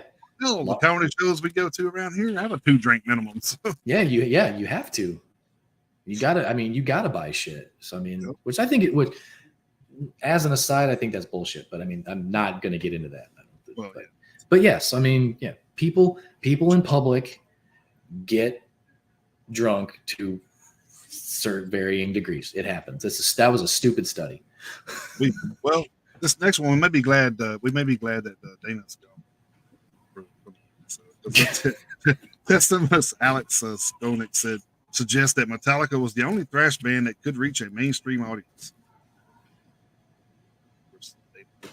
Disagree with that. Well, I actually did read a little bit of that article, and he was talking about like at the time. Right. Yeah, he was talking about a certain period of time. So. But the funny thing was, and it goes back to what you've said before, Metallica did because they caught the eye and ear of the right person. Right. They hooked up, they hooked up with Johnny Z to begin with. And then when Johnny Z had him out, Elektra found him. And then once Elektra found him, Elektra signed him and Elektra pushed him. So I mean, Anthrax was around, Exodus was around, Slayer was around, Megadeth was obviously around after Dave got kicked out. So I mean, these bands were around, and you got to have a label to push you though. Yeah. So Metallica had that where the others didn't. So, so we've talked about that with the with Defiant, we follow those guys and they push. They don't push one band; they push every damn band. Yes, they do. They are constantly posting stuff on TikTok, and I think it's awesome. They are forever promoting their bands. I mean, that's what you got to have. Right? And then which helps them because then bands want to be on that label. You know what I mean? So Mm-hmm. pushing and helping these guys. I need to be on this label. Yeah. Anyway, the band The Haunted is recording their first new album since 2017. I saw that. Clutch is aiming to begin recording their new album next year. So Clutch in the year too. Yeah. Mm-hmm. 2025 is already smoking. Oh, God. Dave Lombardo, Gavin Harrison, and more team up for limited edition prints to benefit cancer charity. Oh, that's cool. So here we go. Them Meano metalheads. Yeah. Just a bunch of self-centered assholes is what they are. Tony Iommi to reissue his 2 albums with Glenn Hughes. I think this next one was kind of a shot. I think Sammy Hagar believes Alex Van Halen's autobiography has something to do with drummers' lack of communication. It's like, okay, Well, take a shot. Which is crazy because I've seen where Sammy Hagar's got Michael Anthony on his tours. well, Dan Hagar, well, right. Striper's Michael Sweet on upcoming U.S. presidential election said, "Vote for policies, stop voting for persons." Yeah. And whenever we were talking about back in the day when they say "rock the vote," they didn't tell you, "Hey, go vote this way or that way." They say, "Hey, go vote." People haven't really paid attention to policy in a long time. Yeah, And that's unfortunate. it is unfortunate. I mean, that's why you're in the mess you're in now, because you haven't paid attention to policy. Yep. Tommy Lee says it's absolutely true that Ozzy Osbourne snorted them ants and drank his own piss, even though Ozzy's still can't remember. I still don't understand how he can believe that beyond a shadow of a doubt, because back then they were all drunk and high nonstop. Right. I can understand. I can understand. I mean, Tommy Lee could have been hallucinating, bro. You know. Well, that's true. I can understand why Ozzy would say he doesn't remember. He was blitzed out of his gourd for like 20 straight years, if not longer. You know, so I don't know. But here's the thing. I'm more inclined. I mean, I don't know for sure one way or the other, but I'll be honest. I'm more inclined to believe it. Well, I mean, yeah. Just because of all the shit they were. I mean, there was more than one person that said he did. So you got more than one person saying it. You probably did. Yeah, so I am more inclined to believe that, actually. So another flip the script here on some political beats. Alice Cooper says, "I just hate politics." So I think the whole world should. Yep. Alice Cooper for president. Hey, just kill all policies there. Yeah, that's right. We'll be on board with that. Tony Dolan tries not to have any issues with other former and current Venom members. He said, "I love them all." Well, it's too bad. It's too bad the feeling isn't 100% mutual. Let's say that. M Shadows on Avenged Sevenfold Success and says, "We're just extremely lucky." Agree with that. Mm-hmm. Maybe not the beginning, but you're like, yeah, lucky to still be around. All That Remains will surprise release new full-length album. We're not going to tell anyone. We're just going to push it. I don't think you know what surprise means. Yeah. I mean, you're not giving a date or anything. I know. You're just going to have to like, okay, here's new. Yeah. Which, unless you're following the band, that's probably going to hurt them. Oh. Yeah. I'm not going to go in here every week and just put All That Remains and hope something pops up. No, we are not. Nancy Wilson, Lita Ford, and Nita Strauss are set for a 3rd annual Women's Rock Camp. That's pretty cool. That is cool. We'll be back when it feels right. Jack Black says Tenacious D will return from the hiatus at some point. Is a prime example of why you don't talk about politics. Yeah, you can have your own opinions, but sometimes you just got to keep them to yourself, especially if you're a public figure like that. Look, I will say this. I'll say But you're an this. actor too. I mean, that's Yeah. I'll say this. I would have felt the same way if someone would have taken a shot at Biden. Well, yeah, because Because you look, that is not how you fucking handle that. Feel however you want to feel about Trump, feel however you want to feel about Harris, feel however you want to feel about Biden. That is not how you handle shit. So if someone would have winged Biden, I would have been just as pissed, because you don't just try to take people out. That is not how you handle that. well, That's, just leave it at that. That's not how you handle shit. I don't think that. I think the comments. Your hatred for one individual has not got anything to do with the event that happened. Because if you look at the event that happened, no matter who was on that stage, well, it didn't matter who was on that stage, because if it had been anybody else, we wouldn't have been talking about it. They would have had everybody in place. Mm-hmm. Just, yeah. Right. Like I said, we're not a fan either way. So it's not like I'm picking up for anybody. I use common sense and be like, okay, well,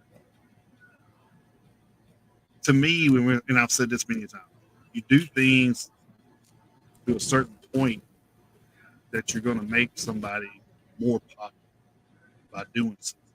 So, if somebody comes out of the other side more popular, then that's fucking on you. You should have killed that shit a long time ago. Like, first off, you quit talking about the bullshit. Let the dog lie, I guess is what I would say. But let them. But the thing is like people in those particular predicaments in those situations, or actually those occupations. People in those occupations tend to you give them enough rope, they tend to hang themselves anyway. So why drudge up some bullshit to make it and then realize it's false, and then create this whole spectacle that you've created for no fucking reason. Mm-hmm.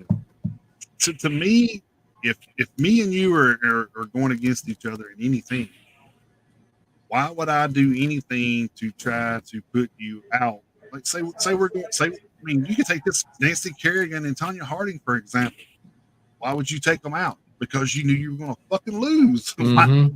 That's the whole purpose of taking somebody out, is if you think you're threatened to lose them. Yep. That's not okay. Take the L with pride and move on. Like, yeah. And you realize, hey, this ain't the candidate we need. That's going to get us where we need to be. So pick somebody else. Mm-hmm. That's just my opinion. We'll leave it at that. So. Yeah, we'll leave it. Yeah, that's my fault. I wasn't trying to get us off. No, you're fine. Tangent there, but it's just I'm neutral, so I try to stay that way. Yeah.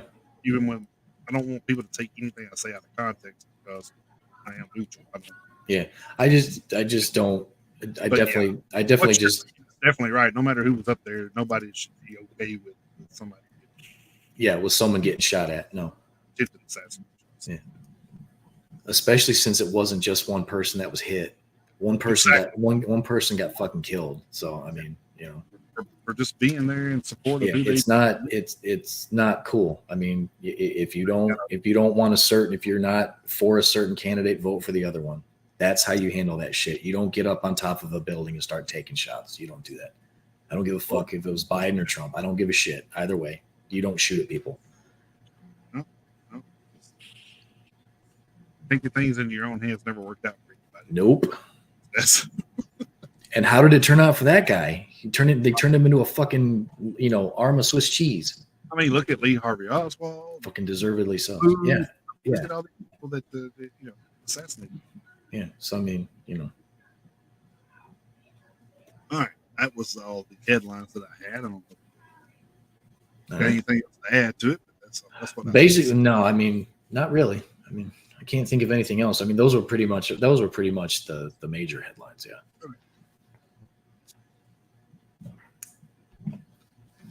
I think so. Before we get into our much famous theme of the week, Well, do you want to do the hit in the road first? Oh, that's right.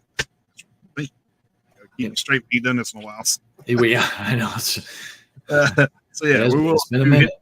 Hit the road first. I don't have anything to hit the road. All right.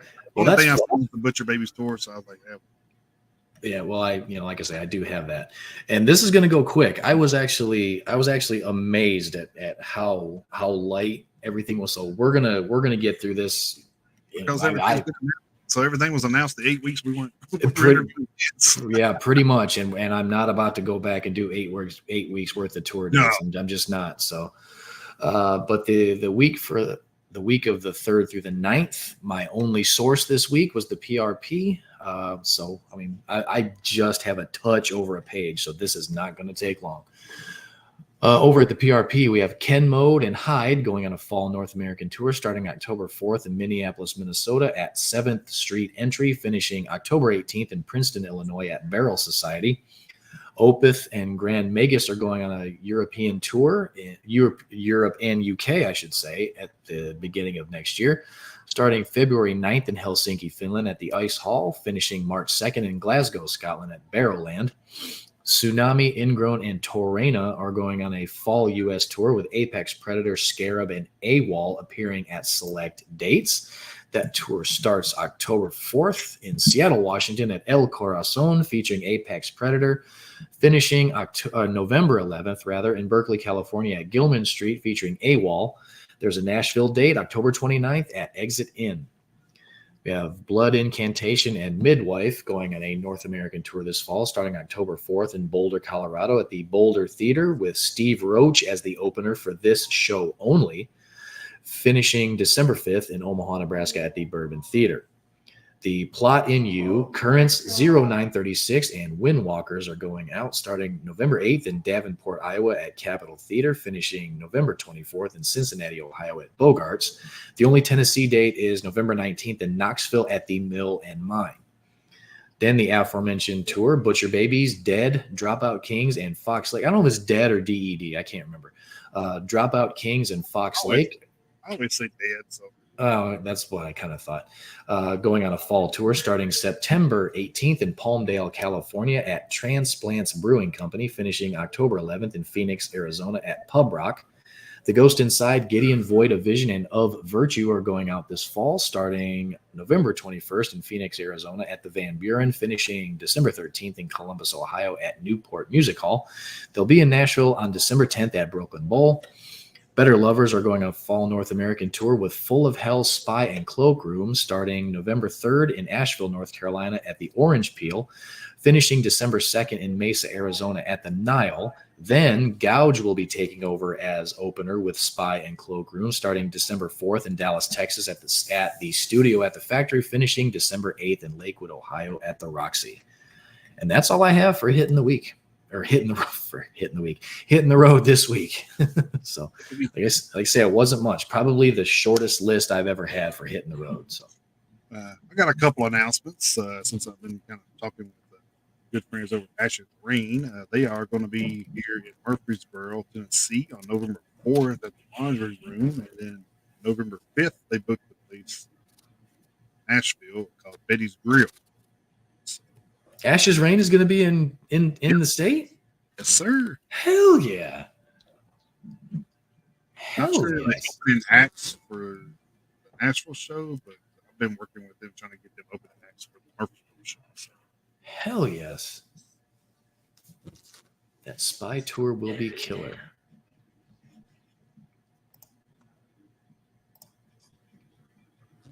It should be a good one. I mean, there's a lot of good tours coming. We just missed announcing them. So. Yeah, unfortunately, that's one of the things. I mean, we try to keep things going the best we can when we've got guests coming on. Try to keep up to date with posting the news and everything at the in the Facebook groups and everything, especially like tour dates and birthdays. We try to do the best we can, but we're only two guys, so we do the best we can. Two guys in a middle pipe. Doesn't have the same ring to it, but no, that's a technical difficulty. Sounds better. Yeah, it really does. Hey, this is a lot more accurate. Oh yeah. There is the playlist for this week's new releases.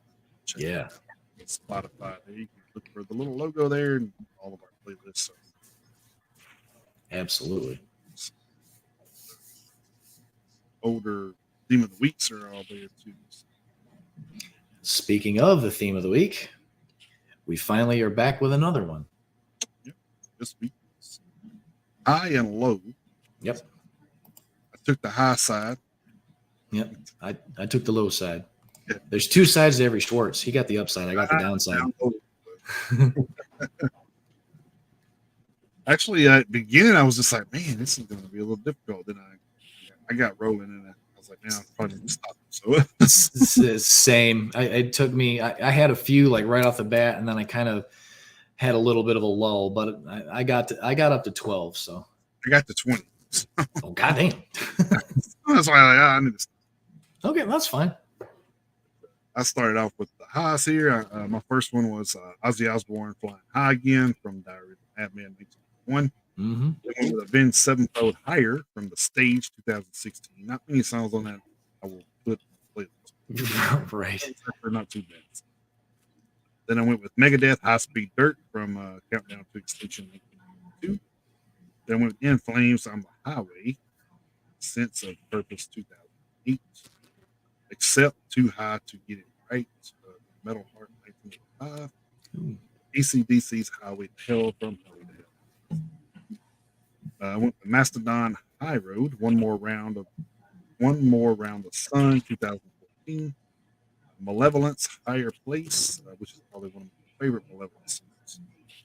Malicious Intent 2002. Then with Iron Maiden Aces High from Power Slave 1984. Then with Pantera Rise, because of course if Rise. That's right. Play of Power 1992. Anytime I can throw a Pantera song.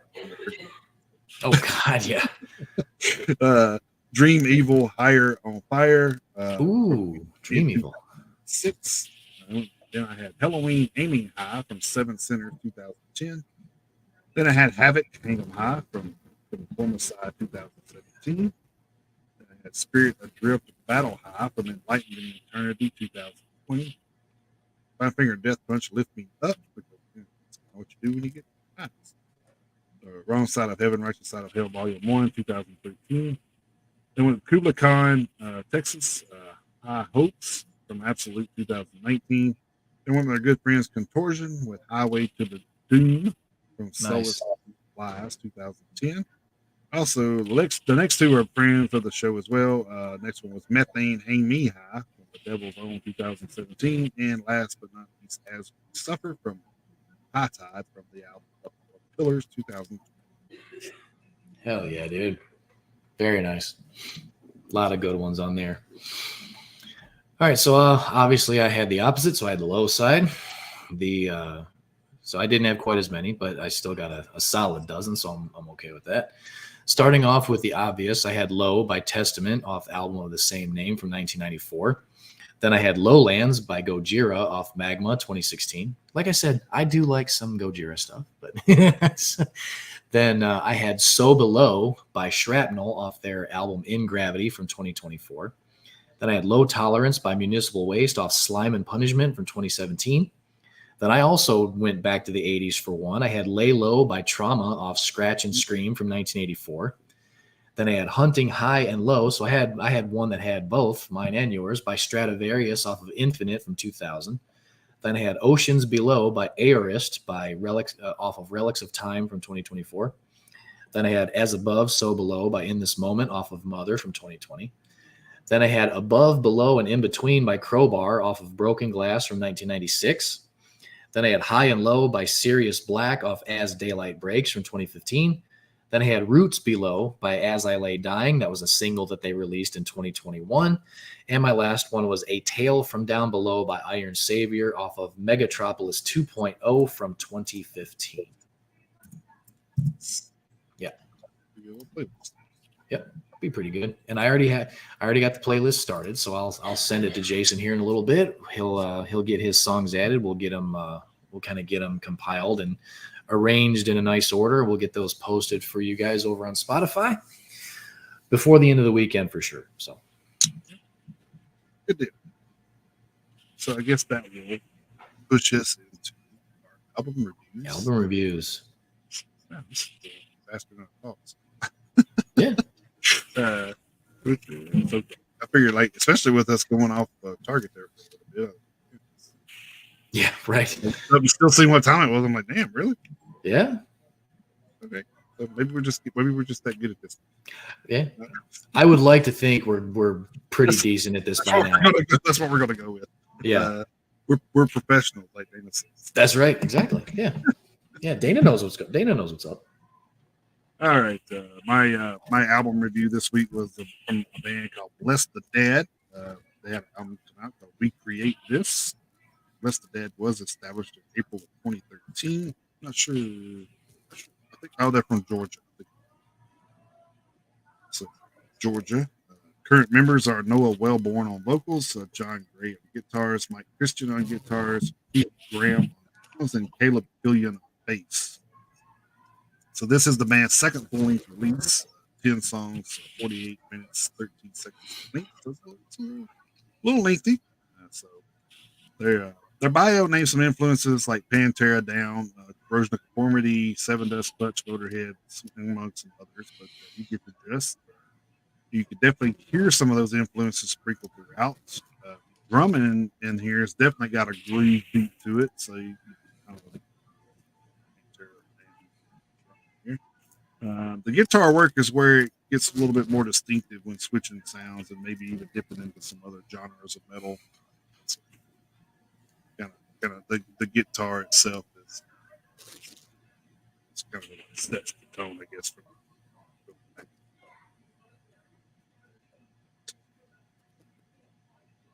Hopefully, it was more along the lines of a hate breed, or maybe even our like a friend. Don't see it. They began Mark's ready portion. I guess when you've listened to like every album a band's put out, kind of get to compare notes to there are moments. There are some moments where I think a higher note would have worked better in an instance. I'm just not sure of Noah's range. Sometimes you just got to work with what you got, I guess. Yeah. I do feel like if he could have hit a higher note in certain spots, oh man, it would have been cooler if he could have hit a little higher there, because it seemed like the composition was there for him to like hit it, but he didn't do that. So, yeah. But other than that, I mean, it was fun. I mean, it's just a little criticism on my personal. So right. I don't give two shits about what I think. I just think it would have just added to it a little bit more. Overall, I thought it was a real good album. I'm gonna give it 4 horns. 4 horns out of 5. All right. I did enjoy it. Nice. Definitely worth checking out for sure.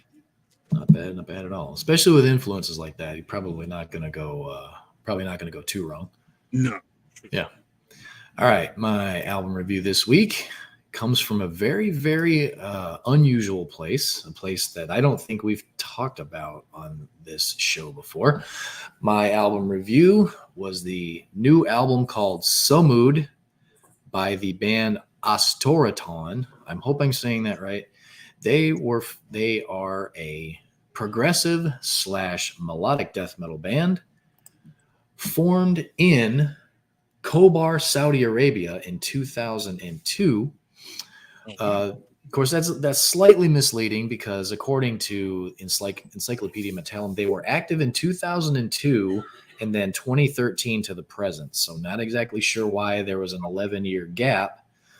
So not exactly sure why. And also, even though they've been, according to this, active again since 2013, they've only had 2 albums come out. The new one that I'm about to review, and then the other one came out in 2020. So not real sure what the deal is. I don't know hell, for all I know, like I say, I'm just speculating here. Don't take my word on it.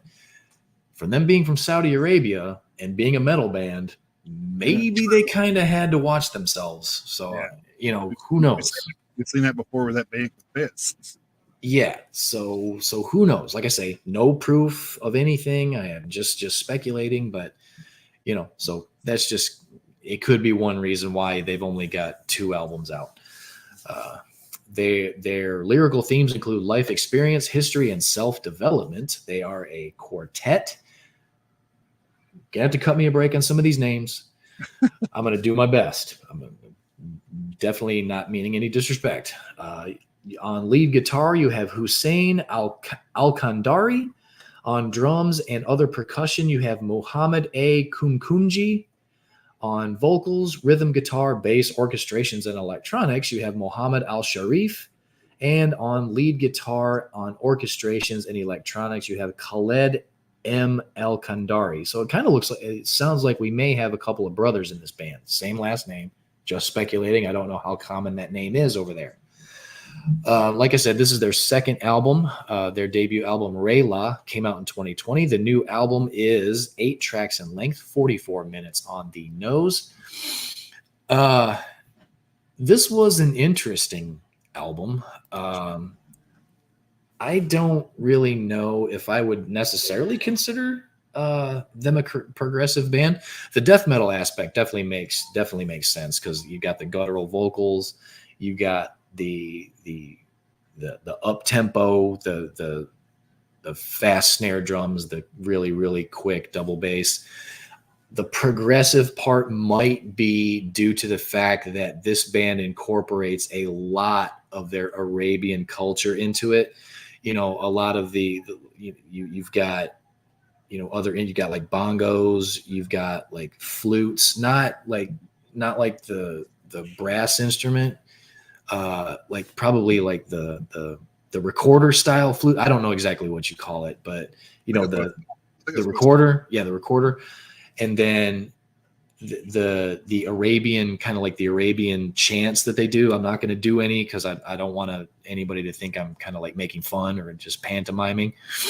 I'm not going to do any of that. So, but you know, like the Arabian Nights kind of stuff, you know, like if you've ever watched like the Disney movie Aladdin, or if you've ever seen, what else am I thinking of? I'm trying to get my point across without being, I'm not trying to be like insulting or making fun of anything, but they incorporate a lot of their Arabian culture into their music. And believe it or not, it actually works really well, because all of the lyrics, with the exception, I think, of like one line of the last song, is all in Arabic anyway. So, I mean, definitely a language barrier there, which is fine because we listen to Rammstein, we listen to Null Positive, we've listened to Alien Weaponry when they sing in the Maori language. We listen to a little bit of the Who, you know, the Mongolian Who, not the Roger Waters Who.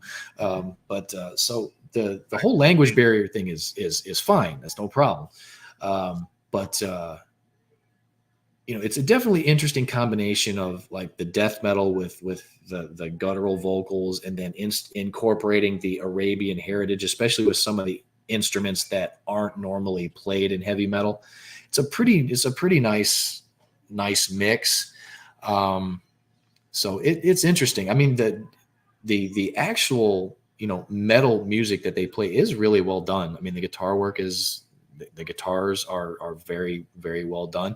A lot of up tempo. There are some parts where they kind of do slow. There's no ballads on the album by any stretch of the imagination, but there are some parts where the tempo slows down a little bit, but that's also where they do a little more focus on their Saudi Arabian culture when they incorporate that a little more. Sometimes they slow it down, and that's where like some of the chanting is done and stuff like that.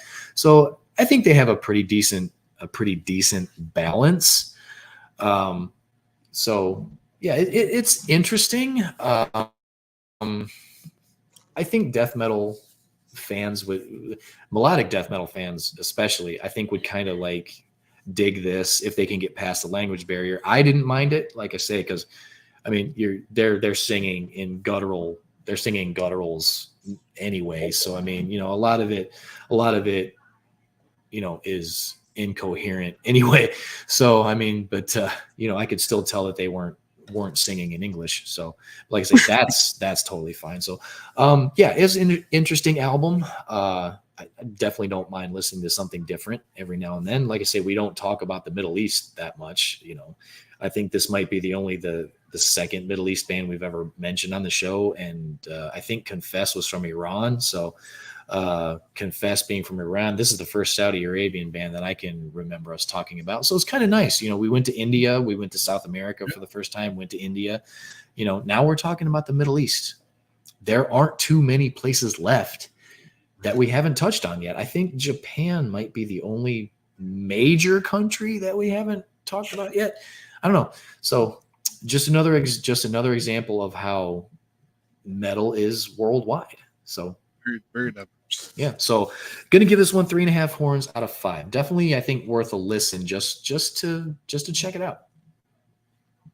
If for no other reason. I've got a question here. Yeah, from Jay. That would be a question for Chris, but I'm not so. I like Nightwish. I really do. I do kind of like I do like symphonic metal.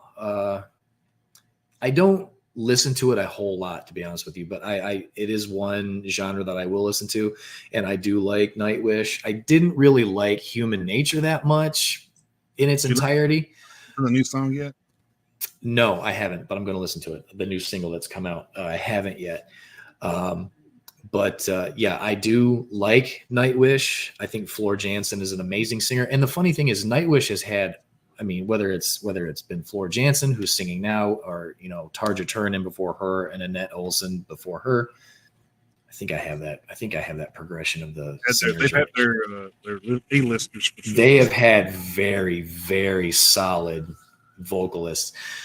I'm kind of bummed that Marco left the band. But hey, he's doing what he thought he needed to do. But I do like Nightwish, and I'm looking forward to listening to the new single and checking out the new album when it comes out.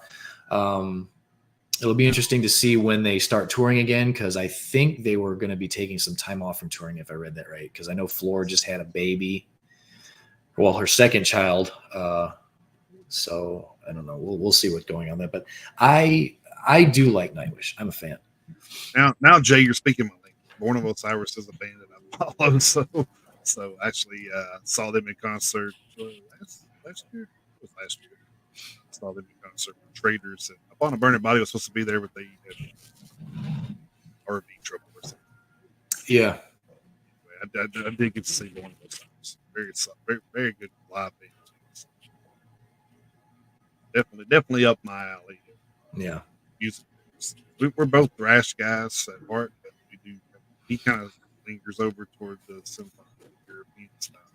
Yeah, we definitely start on the same road, and then sometimes we kind of and then I kind of switch over to metalcore, and yeah.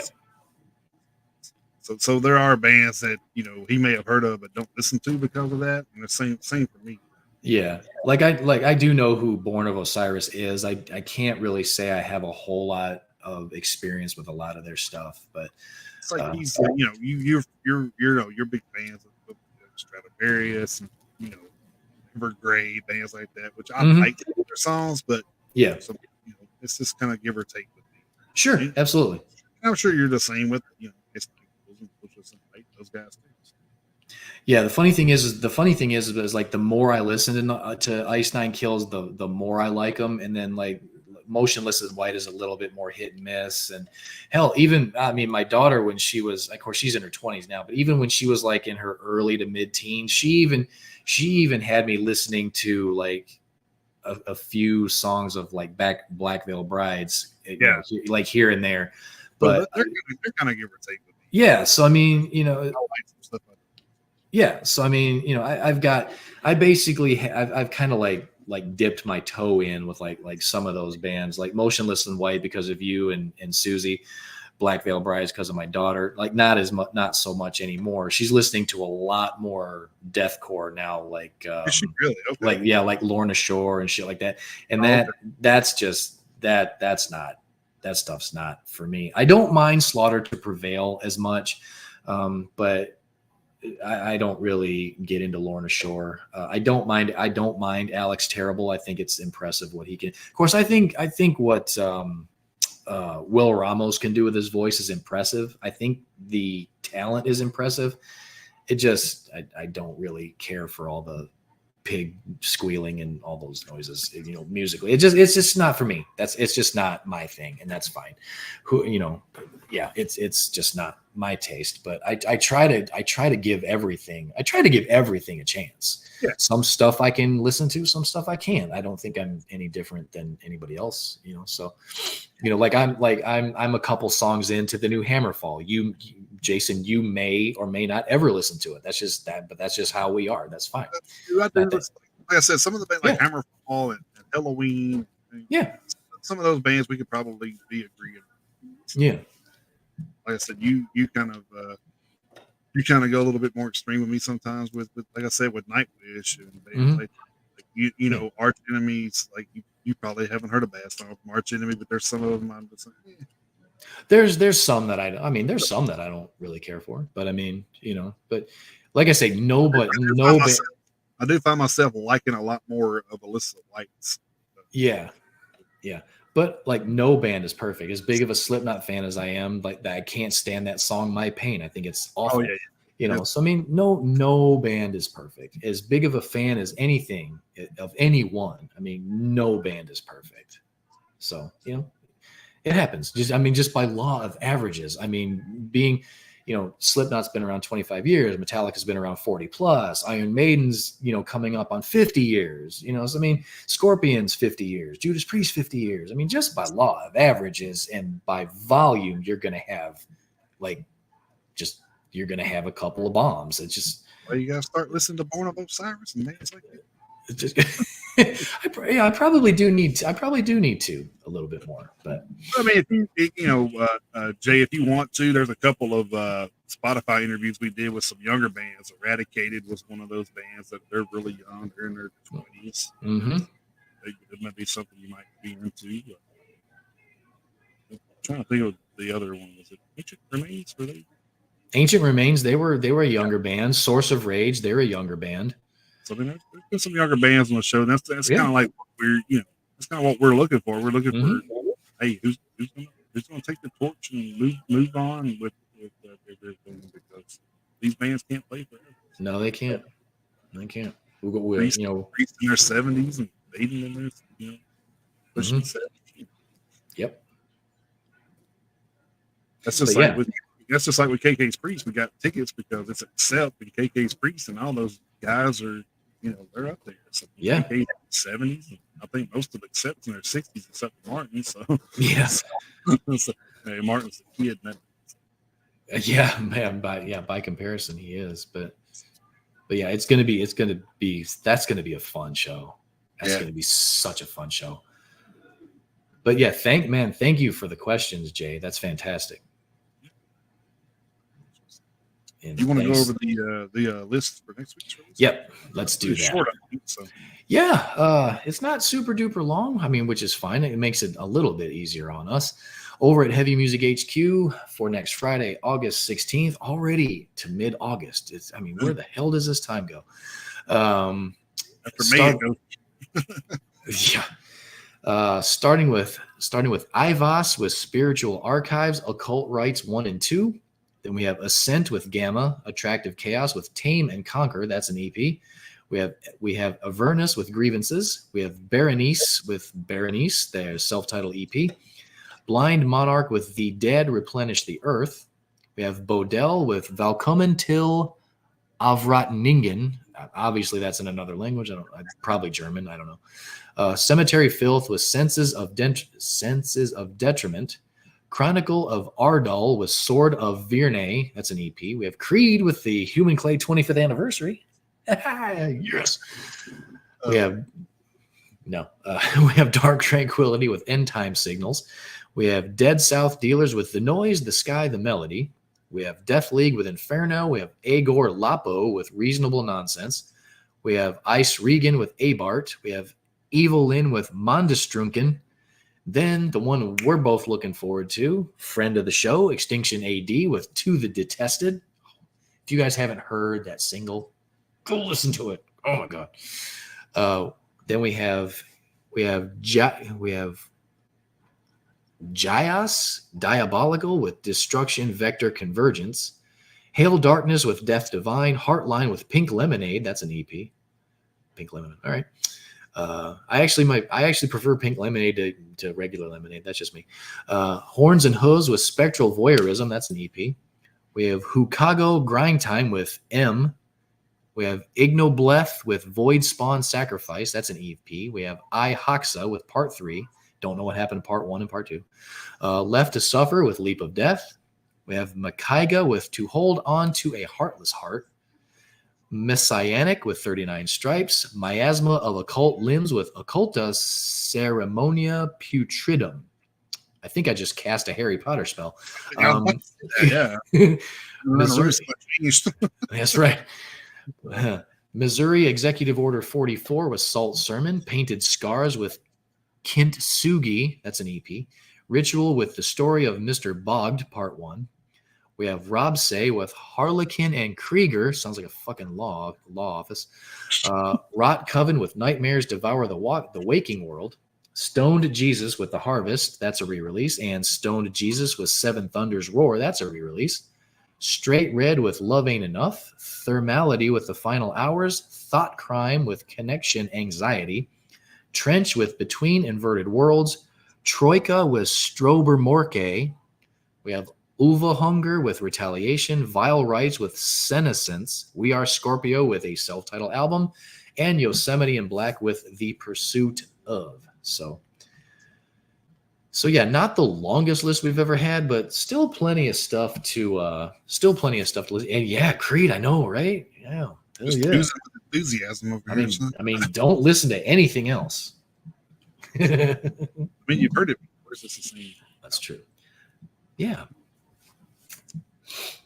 So yeah, a pretty decent list. Highlighted for us, of course, by the Extinction AD release, just because of friends of the show. So yeah, I'm left to suck too.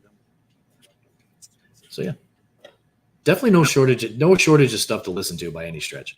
Before we get off the album subject, I didn't ask if you can listen to the new Mushroom either.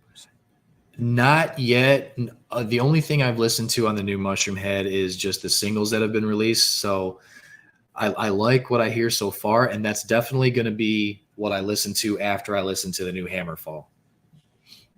I'm definitely got that queued up. So. Oh yeah, absolutely. I actually had 2 songs that weren't singles already in playlists. Nice. Okay, there you go. Is it 5 songs hits? Nice. Is this another one of those? Because we know that the last album was like 17 songs. How many tracks is on this one? Do you have any idea? Yeah, I can't. Hold on. Because I know the last one was like 17 songs. It was a long album. Which, I mean, I was fine with. It's totally fine. I don't have a problem with that at all.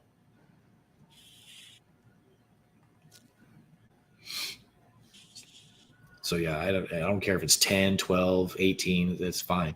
But I do. It was 13. 13? Yeah, that's shit. That's fine. That's fine. It's 1 hour long, though. So there you go. I'm okay with that.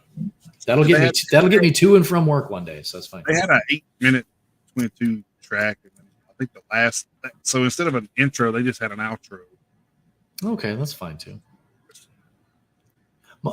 Man, Mushroom Head's really just always been an underrated band to me. Yeah, and I got I can't even remember the song that I put on. Torn in Two is the song I put on there, which is not a single. Man, that sounds pretty good. All right. And then, of course, they've incorporated the chick in this album. Mm-hmm. Yeah. I think she's added something to the band, honestly. And, yeah, she's definitely added a different element that really kind of fits. Because she had quite a decent part in that last single, "We Don't Care." Right. She did a good job in that song. She's in about a couple. She's in 3 or 4 of this. Yeah, so I like it. Yeah, so far so good with what I've heard. What's so crazy is I like her in this, but I can't stand her. Can't stand what? I can't stand her band. She has a standalone band too, which I. Oh, does she? Okay. can't remember the name of it, but I listened to like some of the stuff when they came out with last album. Okay. But yeah. Mushroom Head has always been underrated to me.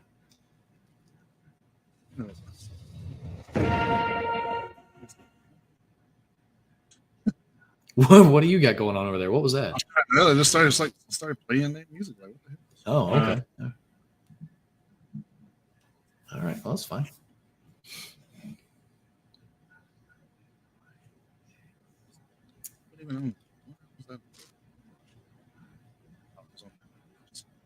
But yeah, that's gonna be what I listen to next. We Are the Truth. When she was on We Are the Truth, that was the one I was just like, oh, okay. All right. Gotcha.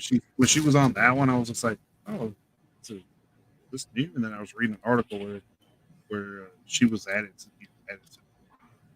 lineup, and I was like, oh, okay. So, and when they did the article, they were talking about the band that she was in, her home band. And I was like, oh, well, I listened to some of that because I liked her and their stuff. Then I was like, oh yeah, that's totally different. One doesn't necessarily with Mushroom Head. Yeah, one doesn't necessarily translate to the other. Yeah, that's true. Mushroom Head are great. Yes, they are. I think they are. Looking forward to that. Yeah, I think they get lost in the conversation when you talk about Slipknot.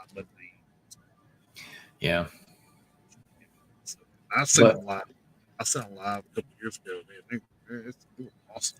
I would like to. I'd like to see them. I don't know. Did you see where Testament did the show and the curtain got stuck? What happened? The curtain, like the drop curtain, got stuck. It was like a little bit late. But no, I didn't see that. I was like, oh wow. Again, that's one of those things. If you're at that show, that's going to be one of those things that you're going to remember forever. Yeah. He knew the lyrics. He started the lyrics. Yeah, well, yeah, that's the most important thing. Did he hit all of his cues?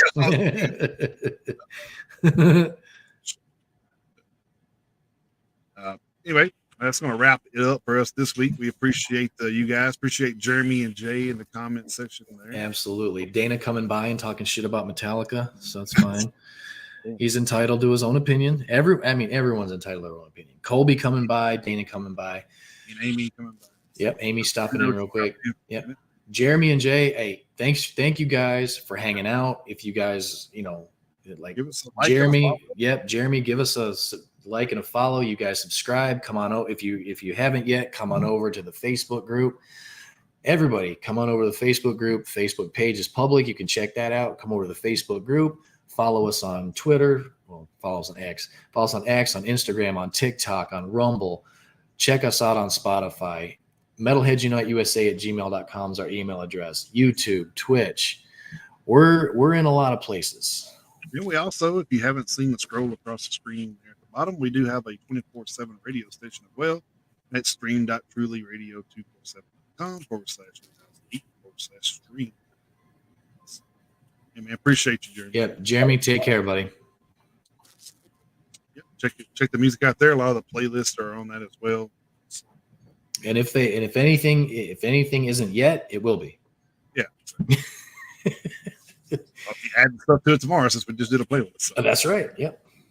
And if there's anything you guys want to hear, send us a message somehow, some way. Email, social media. Send us a request.